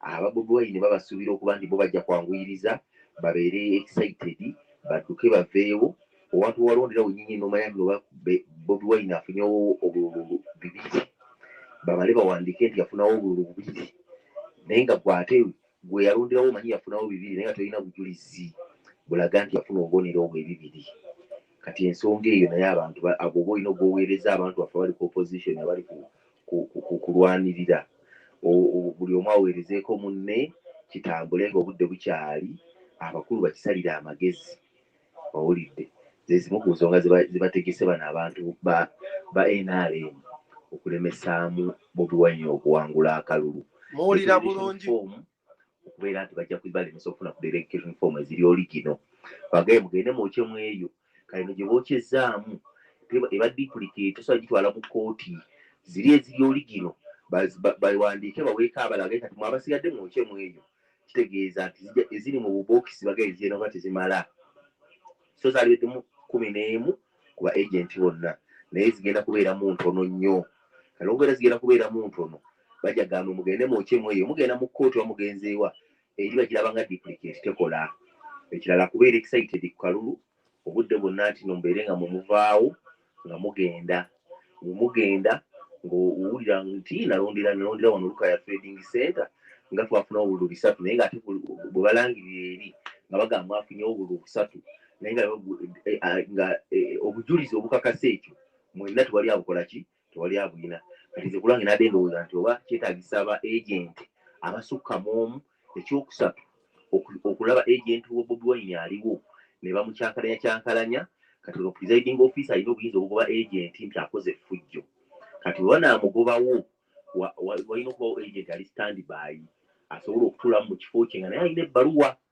ng'ogyeko ekyokubajjako ebbaluwa ziri omuntu omwagule nazo ate bali bakumuwa zibabuuze nga tebakyaziina ndowooza buli agent alina okubeera n'ebbaluwa ezisukka mu emu nga zonna ziri oligino singa eri bagitwala asigazeemu ebbaluwa ate ekyokubiri singa agent bamugobawo nti olw'okuba ababuzzabuza ebibuuzo bingi oba agezezaako nnyogera presiding officer n'agamba ono akoze effujjo mumuggyeewo nga tulina agent omulala asobola okubeerawo nayo nsonga ndala owulidde naye ng'abasajja akalulu kabakeese sajja babeetoolodde akalulu kabakeese empuroguramu yokka esigadde yakubba ekyokusatu ekirala ekisembayo kyekyokubeera nti mu budde wali okuva ku ssaawa 6 okutuuka ku ssaawa 9 abantu balina okubeera obulindaala okulaba nti abalonzi ab'empewo tebayingiramu presiding officer bajja kujjawo babagaane okubeera n'ekintu kyonna oba katabo oba ki kati bo presiding officer bamukubira essimu bamugambe gololamu amannya 50 basindike omuntu ajja ayuma obululu 50 presiding officer olina okuba nga ono ali ku agent alina okuba nga amanyi abalonzi bameka abaakalonda ne baba nga okulonda tukunaba kuggwa ng'ate babakkaanyako ne ba agent banne akola omukwano ku ba agent banne abaliwo bamanye nti wano waffe walonzewo abalonzi 2 owulira so si 2.5 n'ensonga endala ewantu gye tulina obuwagizi obutono gye bategese nti gye tutalina buwagizi gye banaba bafunye obululu tugeze 3 bo bawandiike nti owantu bamufunye obululu 10 oba 6 oba 8 oba 10 kati omuntu agent owa Bobi Wine wabadde tugeze tufunye obululu tufunye obululu 15 Museveni afunye obululu 2.5 bamuwandike nti afunye obululu oba mpuke 2.5 bagenda afunye obululu 4.5 mpuke 2.5 ono wa Bobi Wine yavudde nga bafunye 15 agenda ali frustrated tatutalize na declaration form kati yatambula agende bo bakole kye baagala ku declaration form eri ebeesigadde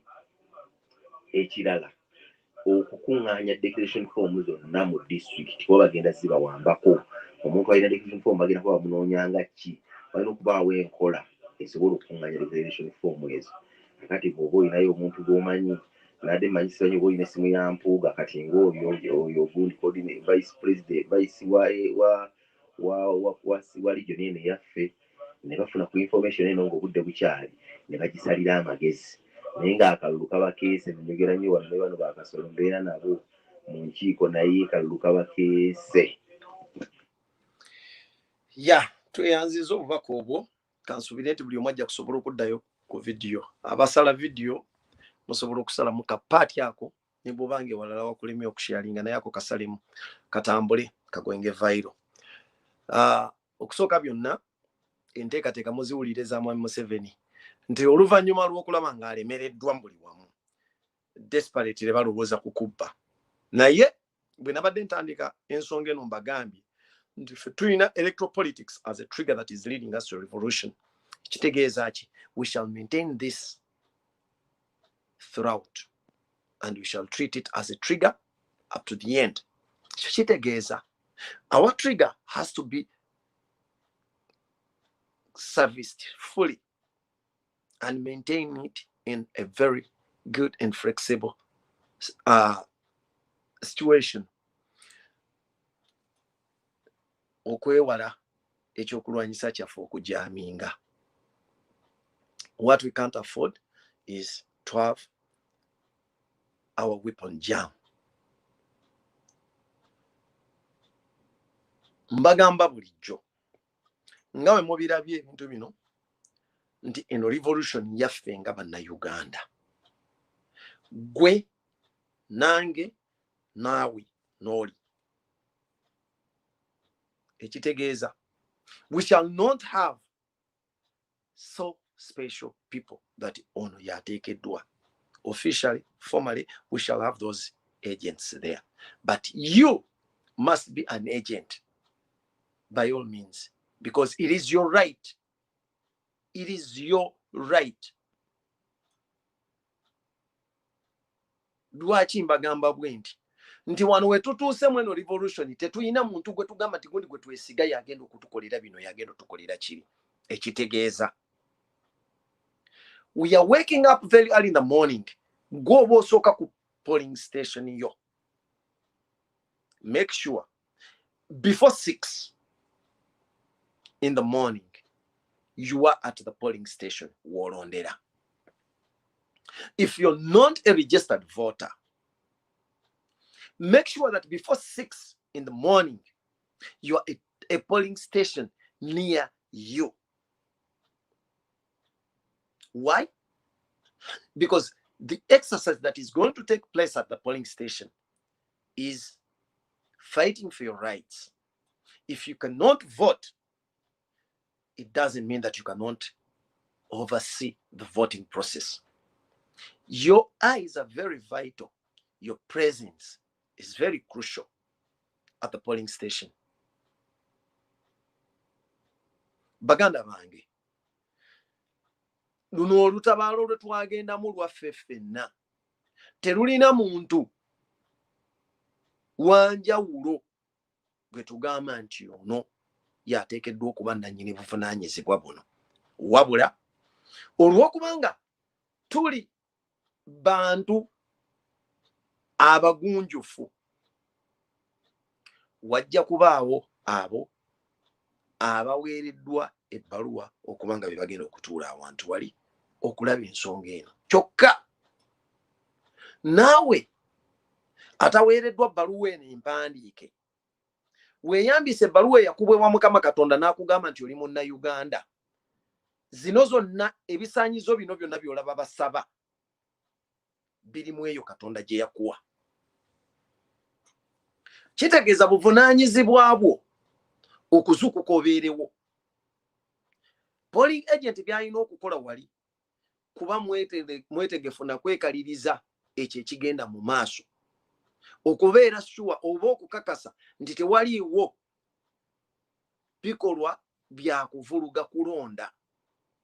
Naye ogwo omulimu gwaffe bannayuganda ffenna. Oli alondebwa bulondebwa n'aweebwa ebbaluwa ey'enkize mutuuza wali, wano awasigadde emabega gwe olina okubeera ne weetegereza. Okubeerawo okwo amaaso go gasobola okulaba munno kyatalabye. Tuli bantu, asobola okufuna distraction yonna, ayinza okutemya, ayinza otunula eri. Naye wano watunulidde eno we bakola kino, gwe amaaso go gabe nga weegali okukiraga. Ogambe nti nedda ssebo akoze kiri. Buvunaanyizibwa bwo. Kino tokikola lwakubanga oyagala ki, wabula okuuma ddoboozi lyo ery'okwenunula eryagala okukunyagibwako nga bazannya obuzannyozannyo. Bano bannaffe be mulaba bagenda okuzannya emizannyo egyo, bano be mulaba bakozesa ebyo,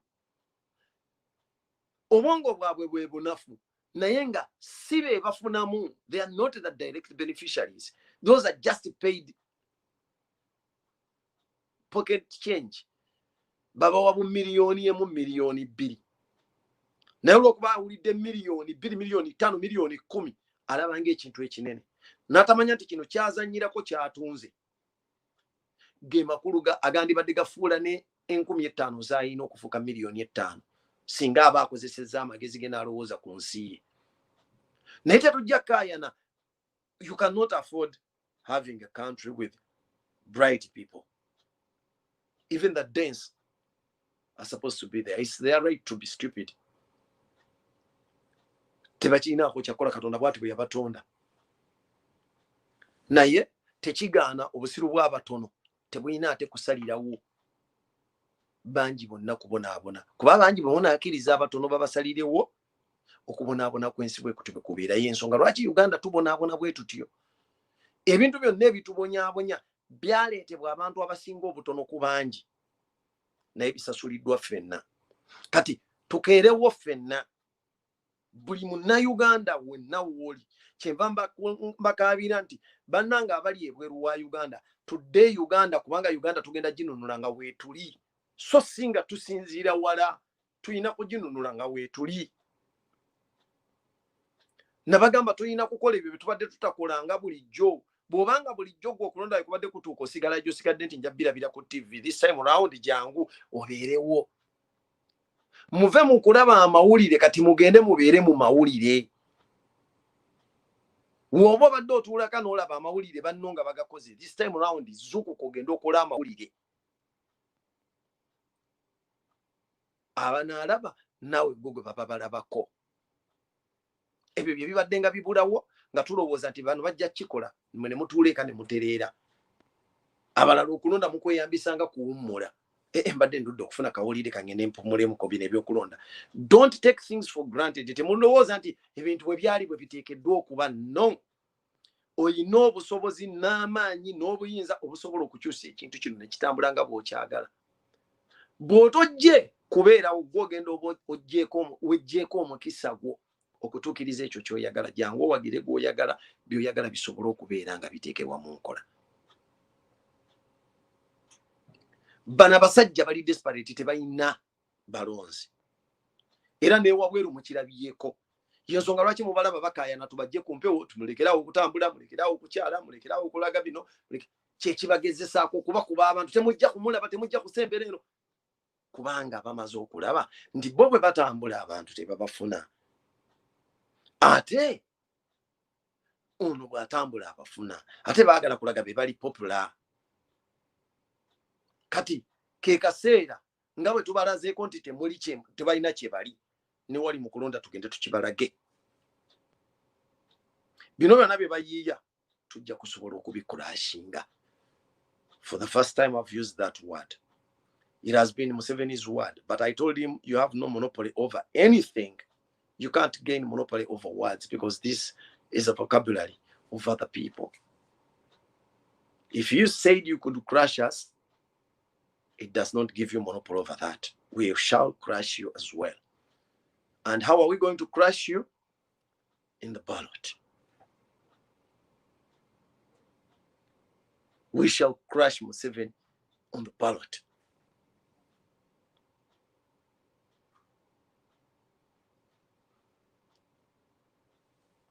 Tugenda goberera ebintu bino tewaliwe biteekeddwa comment yandiga bwe kituuse wano kati ffe tukimaze. Akalulu kano tutandika na kaagala. That is the first K. Kaagale. Then come out ogenda okakube. Ate nga kino kye mbagamba buli kye njogera kasita okaagala ne bw'oba teweewandiisiza naye ng'okaagala. When I say tugenda okakube nawe ateewandiisiza jangu ogende nange yeewandiisiza tukakube kuba kenkuba keekako. Then kakuume akalulu kano tulina kukakuuma nga kalira.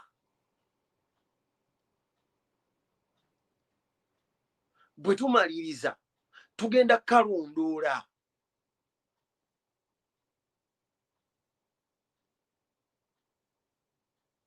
Mukalondoola bino byonna by'owulidde abannyonnyola pulaani zaabwe tugenda kyusa declaration form biki. Don't get excited and leave the process because the process ends nga tulangiriddwa. And we must stay involved because one of our principles is politics of involvement. Twebereramu. It is the politics of inclusiveness. Kino ekintu twebereramu. Every one of us must be included in the process. You must be ready to take part in this issue from the beginning to the end. So tugenda kulondola akalulu kano. Bwe wabaawo ekigaanyo oba ekyenyodde ke ey'okutaano tugenda kukabanja. Gw'otakoze tobanjaawo. Kuba tugenda kuba tukakubye overwhelmingly. If we turn up in big numbers, every one of us should turn up. Buli alina akakonge jangu tugende tulonde. Bwe tunaamala okulonda tusigalawo tukakuume. Ne bwe baleeta okutiisa okutunula kutya. Lwaki? We've been in the rehearsals. Ezebyo bye basobola okukola. Tear gas. Kati baleese ne bye bakuba abantu ne babutuka screen. Naye ebyo byonna tugenda kubikuba singa tunaayimirirawo ne tutavaawo. The most and the last of all has been shooting people with live bullets, which has been the order of the day ever since we showed our resilience. So that means Museveni has nothing new to deploy. Let him deploy his soldiers at the polling stations, and we deploy ourselves in bigger numbers. We shall overwhelm them. Numbers are very, very vital. You should learn to take advantage of your blessing. And our blessing right now is that those that embrace the revolution are the majority. If we are the majority, we have to take advantage of that. So let him deploy, we also deploy ourselves. How? By turning up at the polling station. Every one of us, let us turn up at the polling station. We shall overwhelm these people. We are more than 20 million Ugandans. And apparently Museveni cannot solicit 20 million soldiers or armed personnel. So our numbers are very vital. Ajja kukuteekawo abasirikale naye tuli abantu abasoba mu miliyoni 2 abaagala enkyukakyuka. Ate tasobola kufuna bantu bawera miliyoni 2, not even miliyoni 10. Kazibeere 5. Kati omuwendo gwaffe bwe tunajja mu bungi ne bwe banaaba bataddewo tujja kuba tubasinga obungi. Ate teriyo muntu atya nga muntu akutte mundu. Ekyo tebakibalimba. Kubanga ekimukwase mundu buba butiitiizi. Atali mutiitiizi ajja buzzi. Kati obutiitiizi obubakwase mundu bwe bubagenda okubafuula. Kubanga bwe munaabeerawo nga bannayuganda ku polling station ne mubeerawo bwe muti. Nkukakasa abayina mundu bagenda kuba mu kutiitira ebbanga lyonna. Lwaki? Singa anaabakuba ne gamuggwako, he knows that before he pleads for mercy, ebitundu bye eby'omubiri ebimu bijja kuba mu mbuto z'abantu. Ekyo kyalina okumanya. If Museveni thought that he is violent, he said that he is the master of violence. But we tell him that he has no monopoly over violence. Let us turn up in big numbers. This is our desperate move to liberate our country. It is our desperate move to liberate our, and it is the advantage we can have over Museveni with his mighty gun. Atulaze, he can even kill children because he wants to make a point. And if you don't want all those people that he has shot dead during the process to die in vain, let us liberate our country. We have to fulfill their goal for them to rest in peace, as yours type RIP. You cannot expect anyone to rest in peace when he was murdered in the process of fighting for their freedom. They can only rest in peace if that freedom is attained. Nolwekyo tukeere tubeerewo akalulu kaffe tukagoberere tukabanje, then ke ey'omukaaga akalulu ako tugenda kukateeka mu nkola. Ng'ekintu katuteesa mu nkola tugamba eddoboozi lyaffe likomyawo obuyinza bwaffe mu mikono gyaffe, olwo tugenda kuba tukatadde mu nkola. Ogwo mulimu gugwo nange naawe. Teriyo omuntu mulala agenda kitukolera.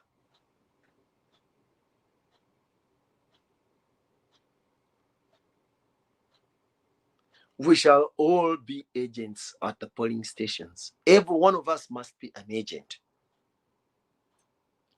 Lwaki? You're desperately and jealously guarding your right. Fenna tubeerewo tulina kuba ba polling agents. Fenna yensonga lwaki nkugamba nti gwe bw'ozuukuka asalasaala asabasaba simbula ogende ku polling station gw'olina okusookawo. Obukodyo bwonna buno bawoza tubbye bakedde ne bakebera akabokisi kakalu. Beerawo kuluna akabokisi bagende okukakebera nga tebakunyumiza bunyumiza nti kabadde kakalu oteekeddwa kubanga okatunulako bwoti. Beerawo mpaka okulonda we kuggwa. It's only a day. Okulonda kwe waffe tekumala nnaku na teruweza ssaawa 24. It's only a day. Just make sure you're there. Dedicate that. As you remember the 35 years of this dictatorial regime. If you want to fight it and it requires you to sacrifice a day, please be it.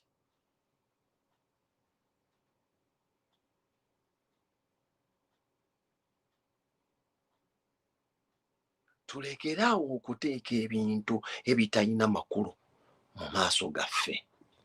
Mutandike okukendeeza ku ebyo bye muwa obudde. Mutandike okukendeeza ku ebyo bye muwa obudde baganda bange.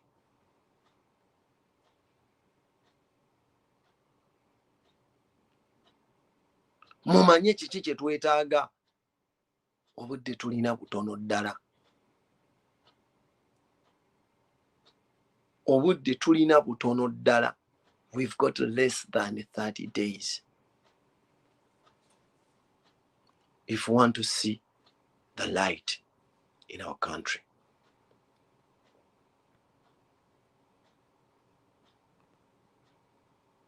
Tweveemu kino tukikole. Amawanga gonna ge twegomba nabagamba. Gonna bannansi b'amawanga ago be baakola enteekateeka era be beerwanira okusobola okulaba nga kituwoza lubaala embeera nga n'embiro kwotadde. Mukama Katonda ayamba yeeyambye.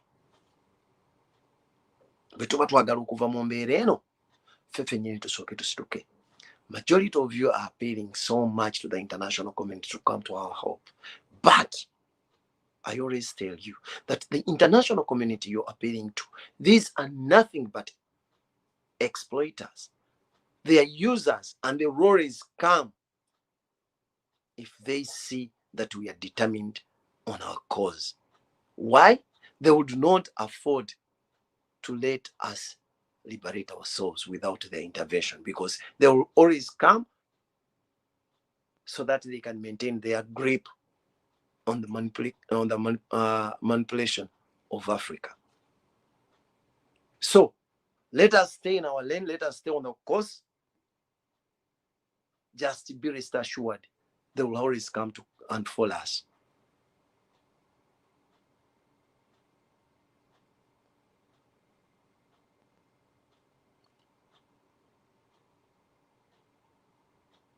Mujje tugende tujja kwenunula temutuma temulowooza nti tugenda kutuma abantu bakitukolere ffe nnyini ffe tuteekeddwa okukyekolera. Ekitutamya okutuma kiri kimu nti ku mulundi guli abasajja bano bwe bagenda mu nsiko ne balwana emyaka 5 lufuusa oluyimba n'atalina mannyo mu kamwa kati agamba nalwana. Osanga neyeebaka nga ayogera erinnya lye tannalimalayo nga naye akugamba twalwana. Kati twebereza mulina minisita oba kati waaki oba minisita waaki eyakedde n'agamba nti twasanga Uganda ng'erina abantu miliyoni 15 tumala gizzaayo ku miliyoni 15. As a fool. Kyovolaba neebuuza omusajja ono yagamba nti empapula zaaliko ez'obwalo yasizize. Omuntu ategeera amateeka asobola okwogera statement bwetyo ng'atamanyi implication yaayo. Because you're quoting the number of people you found in the country on your arrival and you're pledging that you must take them back to the quotation you've made above. If you're saying that we are now 40 million plus, how do you account for your action to make sure that you're reducing that 40 million to the 15? If you're not suggesting that we are going to kill you up to that. Kugamba abantu bano entegeera yaabwe ekuleetera obbasaasira.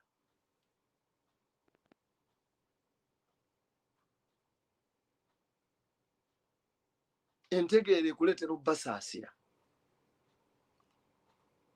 Yabagambye eddalooya naye nga statement zaayogera teziraga nti yali atuddeko ne mulo class at any point. Naye oyo ssebo yabeerako ne minisita wa justice oba simanya kyakyaliko oba kati ali kuki. Naye ng'agamba bantu I did not go to the bush in Ruwero to bring Bobi Wine to power. Then what was the meaning of restoring the rule of law? And what does the law state if it is what you restored? Why would you call yourselves champions of democracy if you're ready to fight it? Nyena nzikiririza mu kigambo omusajja kye yaŋŋamba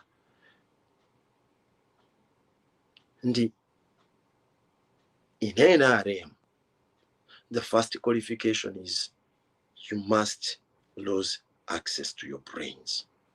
If you're to stay there, you don't have to access your brains. Because look at them. Njagala ombulireyo omu atannava mu statement ya Kijega. I always challenge you to start from their president. Omukulu akulembera, then calm down. Tugende ewala ennyo koma ku cabinet ministers. Mube mupya obuzemba kifuufu nnyo. Koma ku cabinet ministers. Bring me one.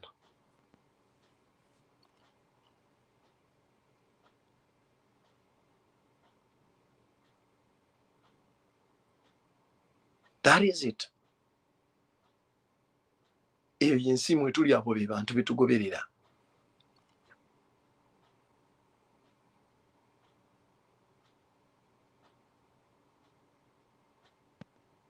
Mwe baganda bange njagala bakakasa ekintu kimu. Nti bino byonna sebibalaze lwakuma nti tubitya. Bibalaze kubalaga amaanyi ge muyina. Nabali engeri gye babatiddemu yereetera omuntu ayandibadde n'amagezi okwogera ebitaliimu. Ye baleetedde okugamba nti bino bye twogera ekyoto muveeko ku mpewo. Ne yeerabira nti ne bw'onoogamba nti oggyeko ekyoto kubanga njala bazaayo emabega. Bw'okyanga tutandika kyoto kino mumanyi pages meka ze baakapulinga down. Bw'okyanga tukitandika mumanyi pages ze baakapulinga down. Naye n'okutuusa essaawa ya leero. You pull down this page ne tuzaako endala. Same service provider. Ate kino kankibagambe no kibagamba. Even if he wins Facebook nti atuggyeko, we can just migrate to other service providers abalinga Facebook wejirye emikutu mingi era litakulimba nti bwe batujja ku guno tubeera tukomye. Ate n'ekirala ebigambo bye tuwogera tubyogedde emirundi n'emirundi kati ebisinga biri mu masimu gammwe ku zi WhatsApp wherever ebigambo tubyogedde kati tuba tubiddamu buzibu tulaba mutidde ne tudda just to emphasize things that we spoke earlier before. Teriyo bintu bipya tewali because nze bwe njogeramu nti mpuliranga neddamu. I'm just repeating myself because if I'm not repeating a program that I made 2 years ago or 3 years ago, I might even find myself telling you what that I told you last week. Dwachi tubiddamu lwakuba nti oluusi mutulaga okutya nitugamba nammwe kino mugumeeko bwe muti ne bwe muti kifaanana ne kiri kye nagamba luli kiwe kiti ne bwe kiti. Ate nga okirabiddeko ddala nti gye twatandikira balowooza tugenda kugwa. Bagenza okulaba nga batandise okutugoberera kati bagoberera bugoberezi. Kyova olaba nti n'okugamba nti bapulinge down zino TV zaffe platforms bazipulinge down kubanga balaba pesi kwe tuli tebasobola catching up nayo. Ngera kyetaagisa batuggyeko ko bawe baashibaga kato omwaganya mu nabo babeeko kye bakola. Bawe bayisi mu mwaganya nabo babeeko kye bakola. Naye era nze kyensanyusa kiri ekintu kimu nti omuntu eyalaba ekitangaala ng'amagezi agayina ne bw'otuggyako asigala akyategeera kye twamugamba era ajja kigoberera akikole. Ate nze nga nze Jaffa nkulayirira mwannyinaze kwali wano naye mwannyinaze ne bwe bukya ku makyanga gwokedde n'oŋŋamba nti owaayi kusinziira ku bye bandiisiza nti osiiza ebirowoozo tobeera mu bannoma.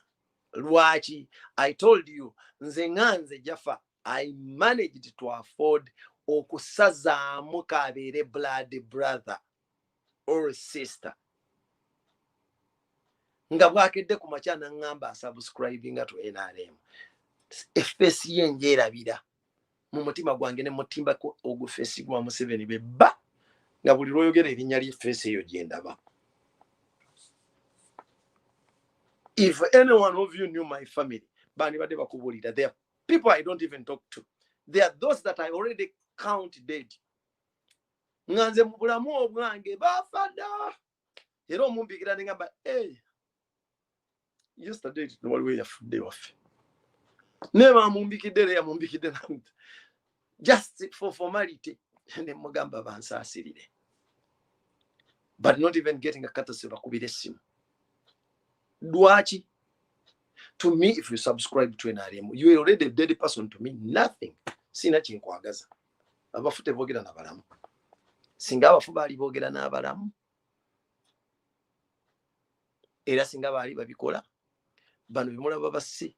Bandi badde bakomawo dda ne bakola kuba basse. Kubanga amussa abaamumanyi. Ne tuva mu speculation. Naye omuntu bw'afa abaawedde kiba kigenze. Oleka.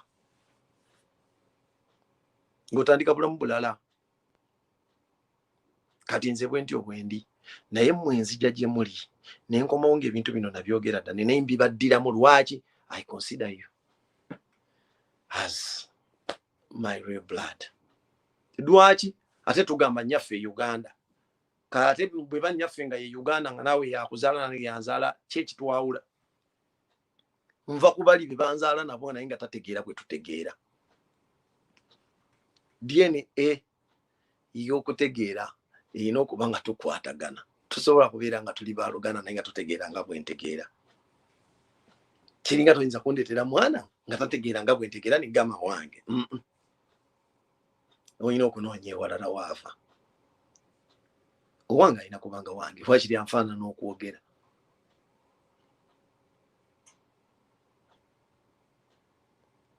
Ekyo bwe kityo bwe kiri. And that is it. We only care because we know that you are with us. Bano ne we banaalwana.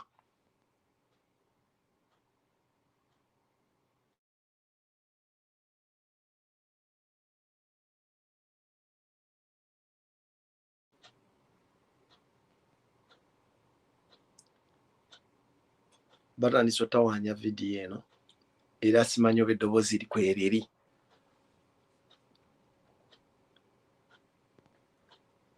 Eddoboozi bwe liba kweriri mu ŋŋambe kuba ndaba batandise ogisumbuwa.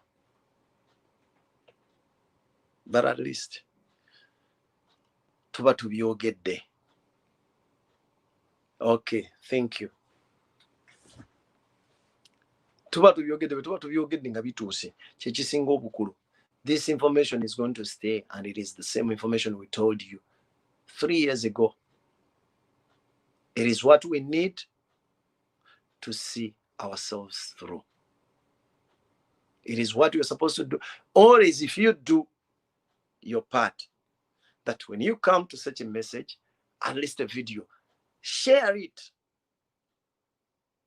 Just share it on your timeline so that other people can access it. Mutegeere buli kintu nga bwe tukifunye n'amakulu gaakyo. Tubaddewo bwe tuti ne tukozesa social media ne tusobola okwinfiltratinga mu byalo. Abantu baffe Museveni babadde azannyirako bye yali alowooza nti yamala.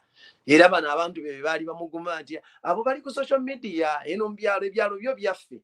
Right now akakasizza ebyalo nti twabituukamu. Ate ne kibeera bwe kiti njala mutegeere nabagamba omusajja ono buli mbeera gy'akoleramu akola nsobi era balowooza luvannyuma. Mu byalo era namwo mulimu trading centers, which means nti trading centers era nazo osanga zibadde zisobola okwaccessinga information yeno. Ne bamanya nti Kyagulanyi gyali biki mu trading centers. So when it came to time okugenda mu trading centers ezo okutwalayo raali, ngera ne raali zibadde zikubiddwa eyo gye bazitegekedde nti zigenda kubeera mu ka trading center kawa no zigenda kubeera mu ka trading center kawa. He has fought so much to make sure that atusindiikiriza n'atujja ku main road n'atambuza abantu baffe ng'abayisa mu byalo. Nabagamba omuntu eyavudde mu ewaka najja nti ayimirire ku luguudo alabe gwe gw'okubamu tiyagasa omugaana okulabika. N'ogamba ono toyitaawo kubanga abo bakulindiddewo. N'omusindika eri ababadde batabimanyi nga tebibakwata nako. Daba bwe bamulaba ng'omusindise n'omubatwalira. Ye embeera Katonda gy'ateekamu omuntu n'amuziba amaaso naye ng'alaba. Nolowooza nti okola ekikuyamba kumbe weesuula. Believe me. Kyagulanyi abagamba nga tutandika nagamba this is going to be a very expensive campaign. But which campaign is going to be paid for by Museveni himself? Because it would be very expensive for us to reach out to those people, especially those ones that do not follow up. Ababata kunganye kujja ku nguudo. Naye olaba Museveni bw'akitukoledde bwakugoba ku nguudo gye bakunganye okulinda ng'ate abakunganye okulinda kitegeeza n'okumanya bakumanyi we bamanyira nti ogenda kujja kitegeeza bakumanyi n'akusindika eri eno ababadde batakumanyi. And that is how we've gained the exposure. Ekirala, they said that tugenda mu scientific campaigns. Ne tukola proposals zaffe tupangisiza ebifo nti hall yino ng'ogitaddeko n'amateeka nti egenda kubamu abantu nsanvu. Ekitegeeza nti ensanvu olwandiweddengako be ba nga baggalawo. Then Kyagulanyi would have been given time or a chance only to meet those 70 people. If he's to address, those are the very people he's going to address. Obuta abatono aba following up bandi badde balaba bulabi ku video oluvannyuma. And not everyone can watch a full video ey'essaawa ennamba oba ez'essaawa ebbiri. Ng'eno gye tuliko essaawa ya leero. Kitegeeza omuntu yandibadde information etambula kitono if they had maintained the scientific campaigns nga bwe baayogera. Naye n'olaba omuntu bw'ogoba omuntu muholo mubadde abamugenda okubeera abantu ensanvu n'omugamba genda mu kisaawe kyotosobola controllinga. Omuganya okuyita waayise abantu abamumanyi we bamulindidde n'omusindika gye batamumanyi. Laba bwe beebuuza oyo yani anti otiye Kyagulanyi agenda okugjako Museveni twabadde twafa dda tufunye n'abantu oyandi abantu gwe baagala. Then you're making him exposed. Era woyongera okumusola gwe nnyini n'omutambuza mu bantu. Olaba mutuuka ne ku extent eyuza ebipande mubitaddeko amagye ne mubiyuza ne mumala ate mwe bennyini ne mukwata ssente zammwe. Olaba obwongo obunafu. Ne mukwata ssente zammwe ne mukuba ebipande. Mumanyi nti wabaddewo abantu ababuzaabuzibwa ku Kyagulanyi ng'omugamba Kyagulanyi nga yalowooza Bobi Wine n'okuba ekipande n'okomyawo Bobi Wine n'omumujjukiza nti yoono ng'anyooka. Okunyooka has never been a crime in the society. Believe me. Kye tusinga okufaako bw'omaze okunyooka okoze eki? Bw'omaze okunyooka okoze eki? Kifaanagana n'oli eyagamba baamugamba nti tukubye ragga ne mukuba ragga naye kati kiki mulaga mu ragga? N'akugamba tubakuba miziki mwe giyita njaga. Kati ekyo kye kizibu mwami Museveni n'abakubalira kye mulina. Temumanyi kiki kyakukola na kiki kigenda kuvaamu. Ate nga tuli mu situation gye nakugamba nti bagiyita bwembunira nfa bwenjasaamirira nfa. Wallahi Museveni ne bw'okola ne bw'otakola kati oyonoona.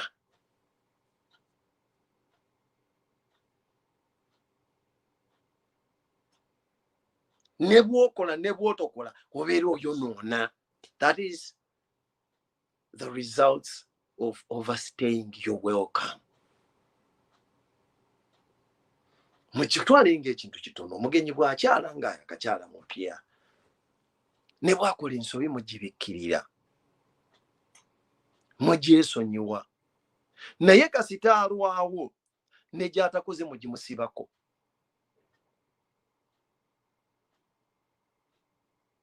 Omuntu bw'alwawo n'ensobi gy'atakoze bagimusibako. Naye wano ng'akyali mupya akola ensobi n'agenda nazo ne mutamunanya namunenya. Kasita mugenyi agenda. But if you overstay your welcome, omanya bumanya ebiddirira.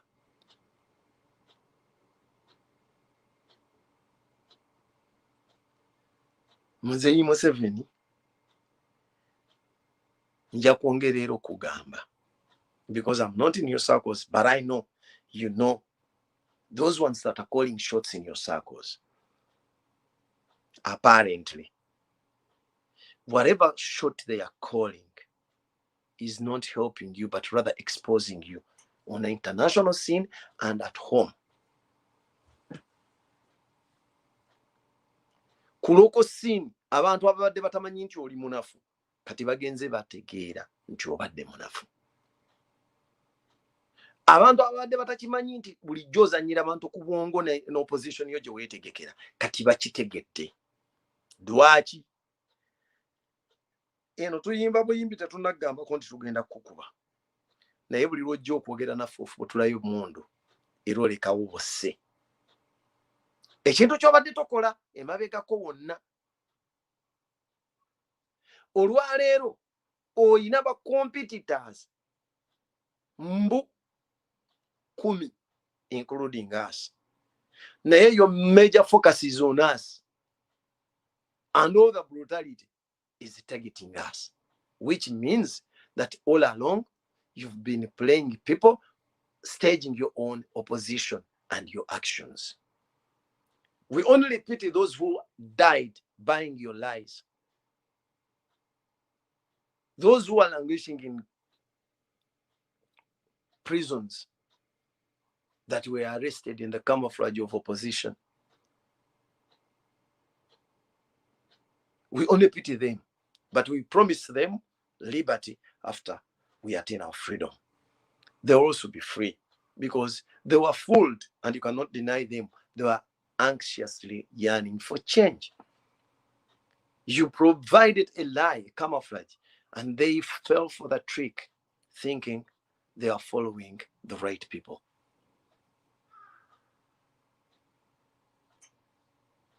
But we also acknowledge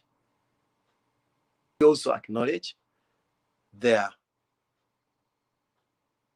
contribution, because despite them playing about, at least we picked some lessons and we built our ideas from some lessons we picked from their actions.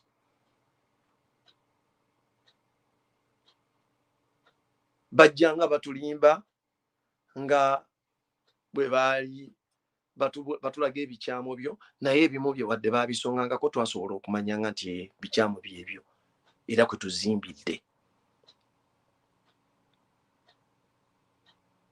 Bangi nnyo ne bannaffe ababadde ku ludda lwaffe nga balina bye baakola naye ku ssaawa esembayo embeera nebanyigiriza obwongo bwabwe ne babawa ekitono ne babale tukiyita kulya jji kwesubya muwula ne bagenda eyo naye era still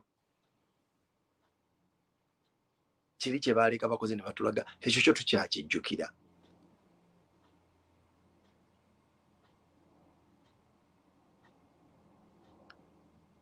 So baganda bange mbasaba twenyweze, tunywerere ku nsonga, tusigale ku mulamwa. Bano abasajja bagwa dda.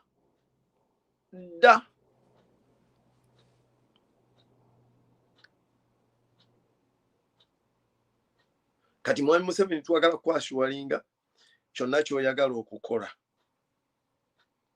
enkomerero yakyo ogenda kufundikira nga ovudde ku ntebe yaffe, enkomerero yakyo mugenda kufundikira nga muvudde mu buyinza. And it is this time, this is a revolution that we started and we are aiming at concluding it. Any revolution settles for nothing other than victory. And it is a mission. 2021, Robert Kyagulanyi Ssentamu being our president. So, mbasaba temwerabira lunaku luli. Atamanyi bwe tulonda ku kakonge gwe noonya Kyagulanyi Ssentamu Robert. Akabonero ke manvuuli. Muka kabokisi akaliwo akataliimu kiwandiikiddwamu omwo mwogenda okugolola, togolola n'ofuluma akabokisi, sigala mu kabokisi munda. Gwe atagolola ng'ogenda kussaamu kinkumu era kinyige mu kabokisi, tofuluma ebweru w'akabokisi, teriyo kyonoonyaayo. Osobola okunyiiga okutunula ku kifaananyi kya Museveni oba omuntu omulala yenna, naye njagala okimanyi nti ffe eggwanga twalyawulamu abantu ba mirundi ebiri gyokka, tetwongerako walala. Either olina ffe oba olina batunyigiriza. Abalina ffe awali manvuuli we tulonda, abatunyigiriza be bakolera mwami Museveni era be balala be mugenda okulaba ku kakonge.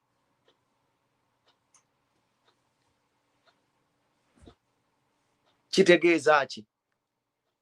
Tobanyiigira, tekijja tuwa makulu.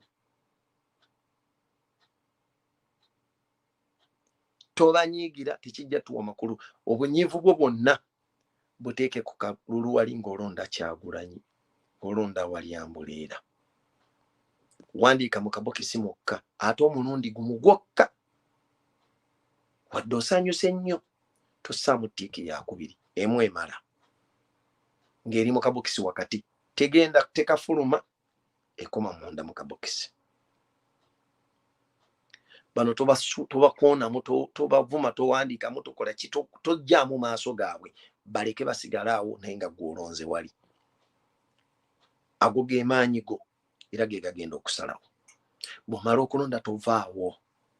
Dabuzi bbalo omwagaanya abalala, kubanga twawandiisizza abalonzi bangi ababadde batabeerangawo bulijjo.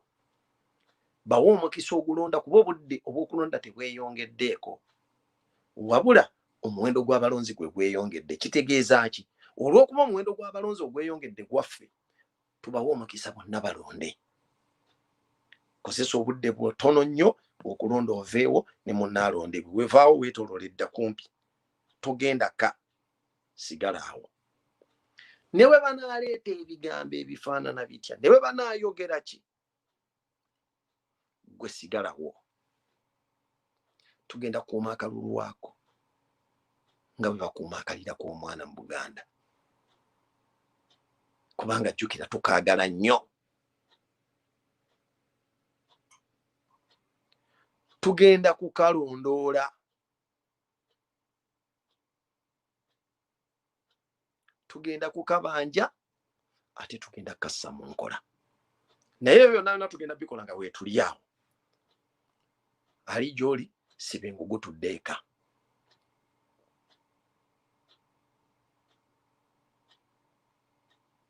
Nabagambye tugende tukole amawulire mu kifo ky'okulaba amawulire. Akuuma atakuumira mpeera mbalwisizza nnyo, naye mbasaba vidiyo eno mugisaleesalemu esobola okutuuka ku bantu. Yes, temwerabira okwambala masiki buli ajja ku polling station. Tetwagala nsonga yonna gye bagenda kwekwasa ekugoba ku polling station. Bwe kiba kisoboka ku mulundi guno mwewale akantu konna konna ngoze ku polling station akakulaga bw'oba toli official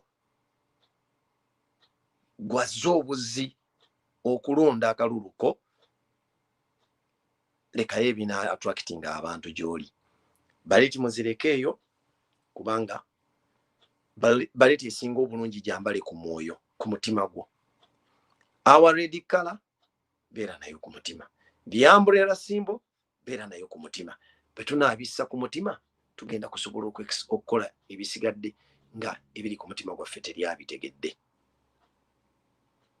Ekisinga obukulu mu byonna kwe kuba abamalirivu okuba nti tewaliwo nsonga ekujja ku polling station okujjako ng'omaze okufuna ebyo ebivudde mu kulondako. Ate era nabyo bw'otumala okubifuna ku polling station yawo tugenda biwerekera fe okukkakkana kwaffe kugenda kubanga ono byabakama amaze okutulangirira.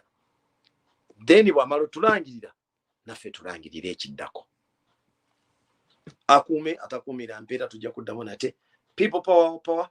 Mission 2021 Robert Kyagulanyi Ssentamu is our president. National unity platform everywhere for God and my country. Support our foot soldiers, please. Mumbeera yonna gye baba kubeeramu omulanga. And stay focused. Temuddamu kukkiriza bintu bya Museveni byakola bazunzazunza tebibatiisa. Ebyo mumukimanye nti bibadde byabwe. If they expose their stupidity, just acknowledge that, move on, and stay focused. This is our time. This is our moment. And it is our responsibility. Don't trust anyone else but you. You're the most important person in this struggle, not anyone else. Akume.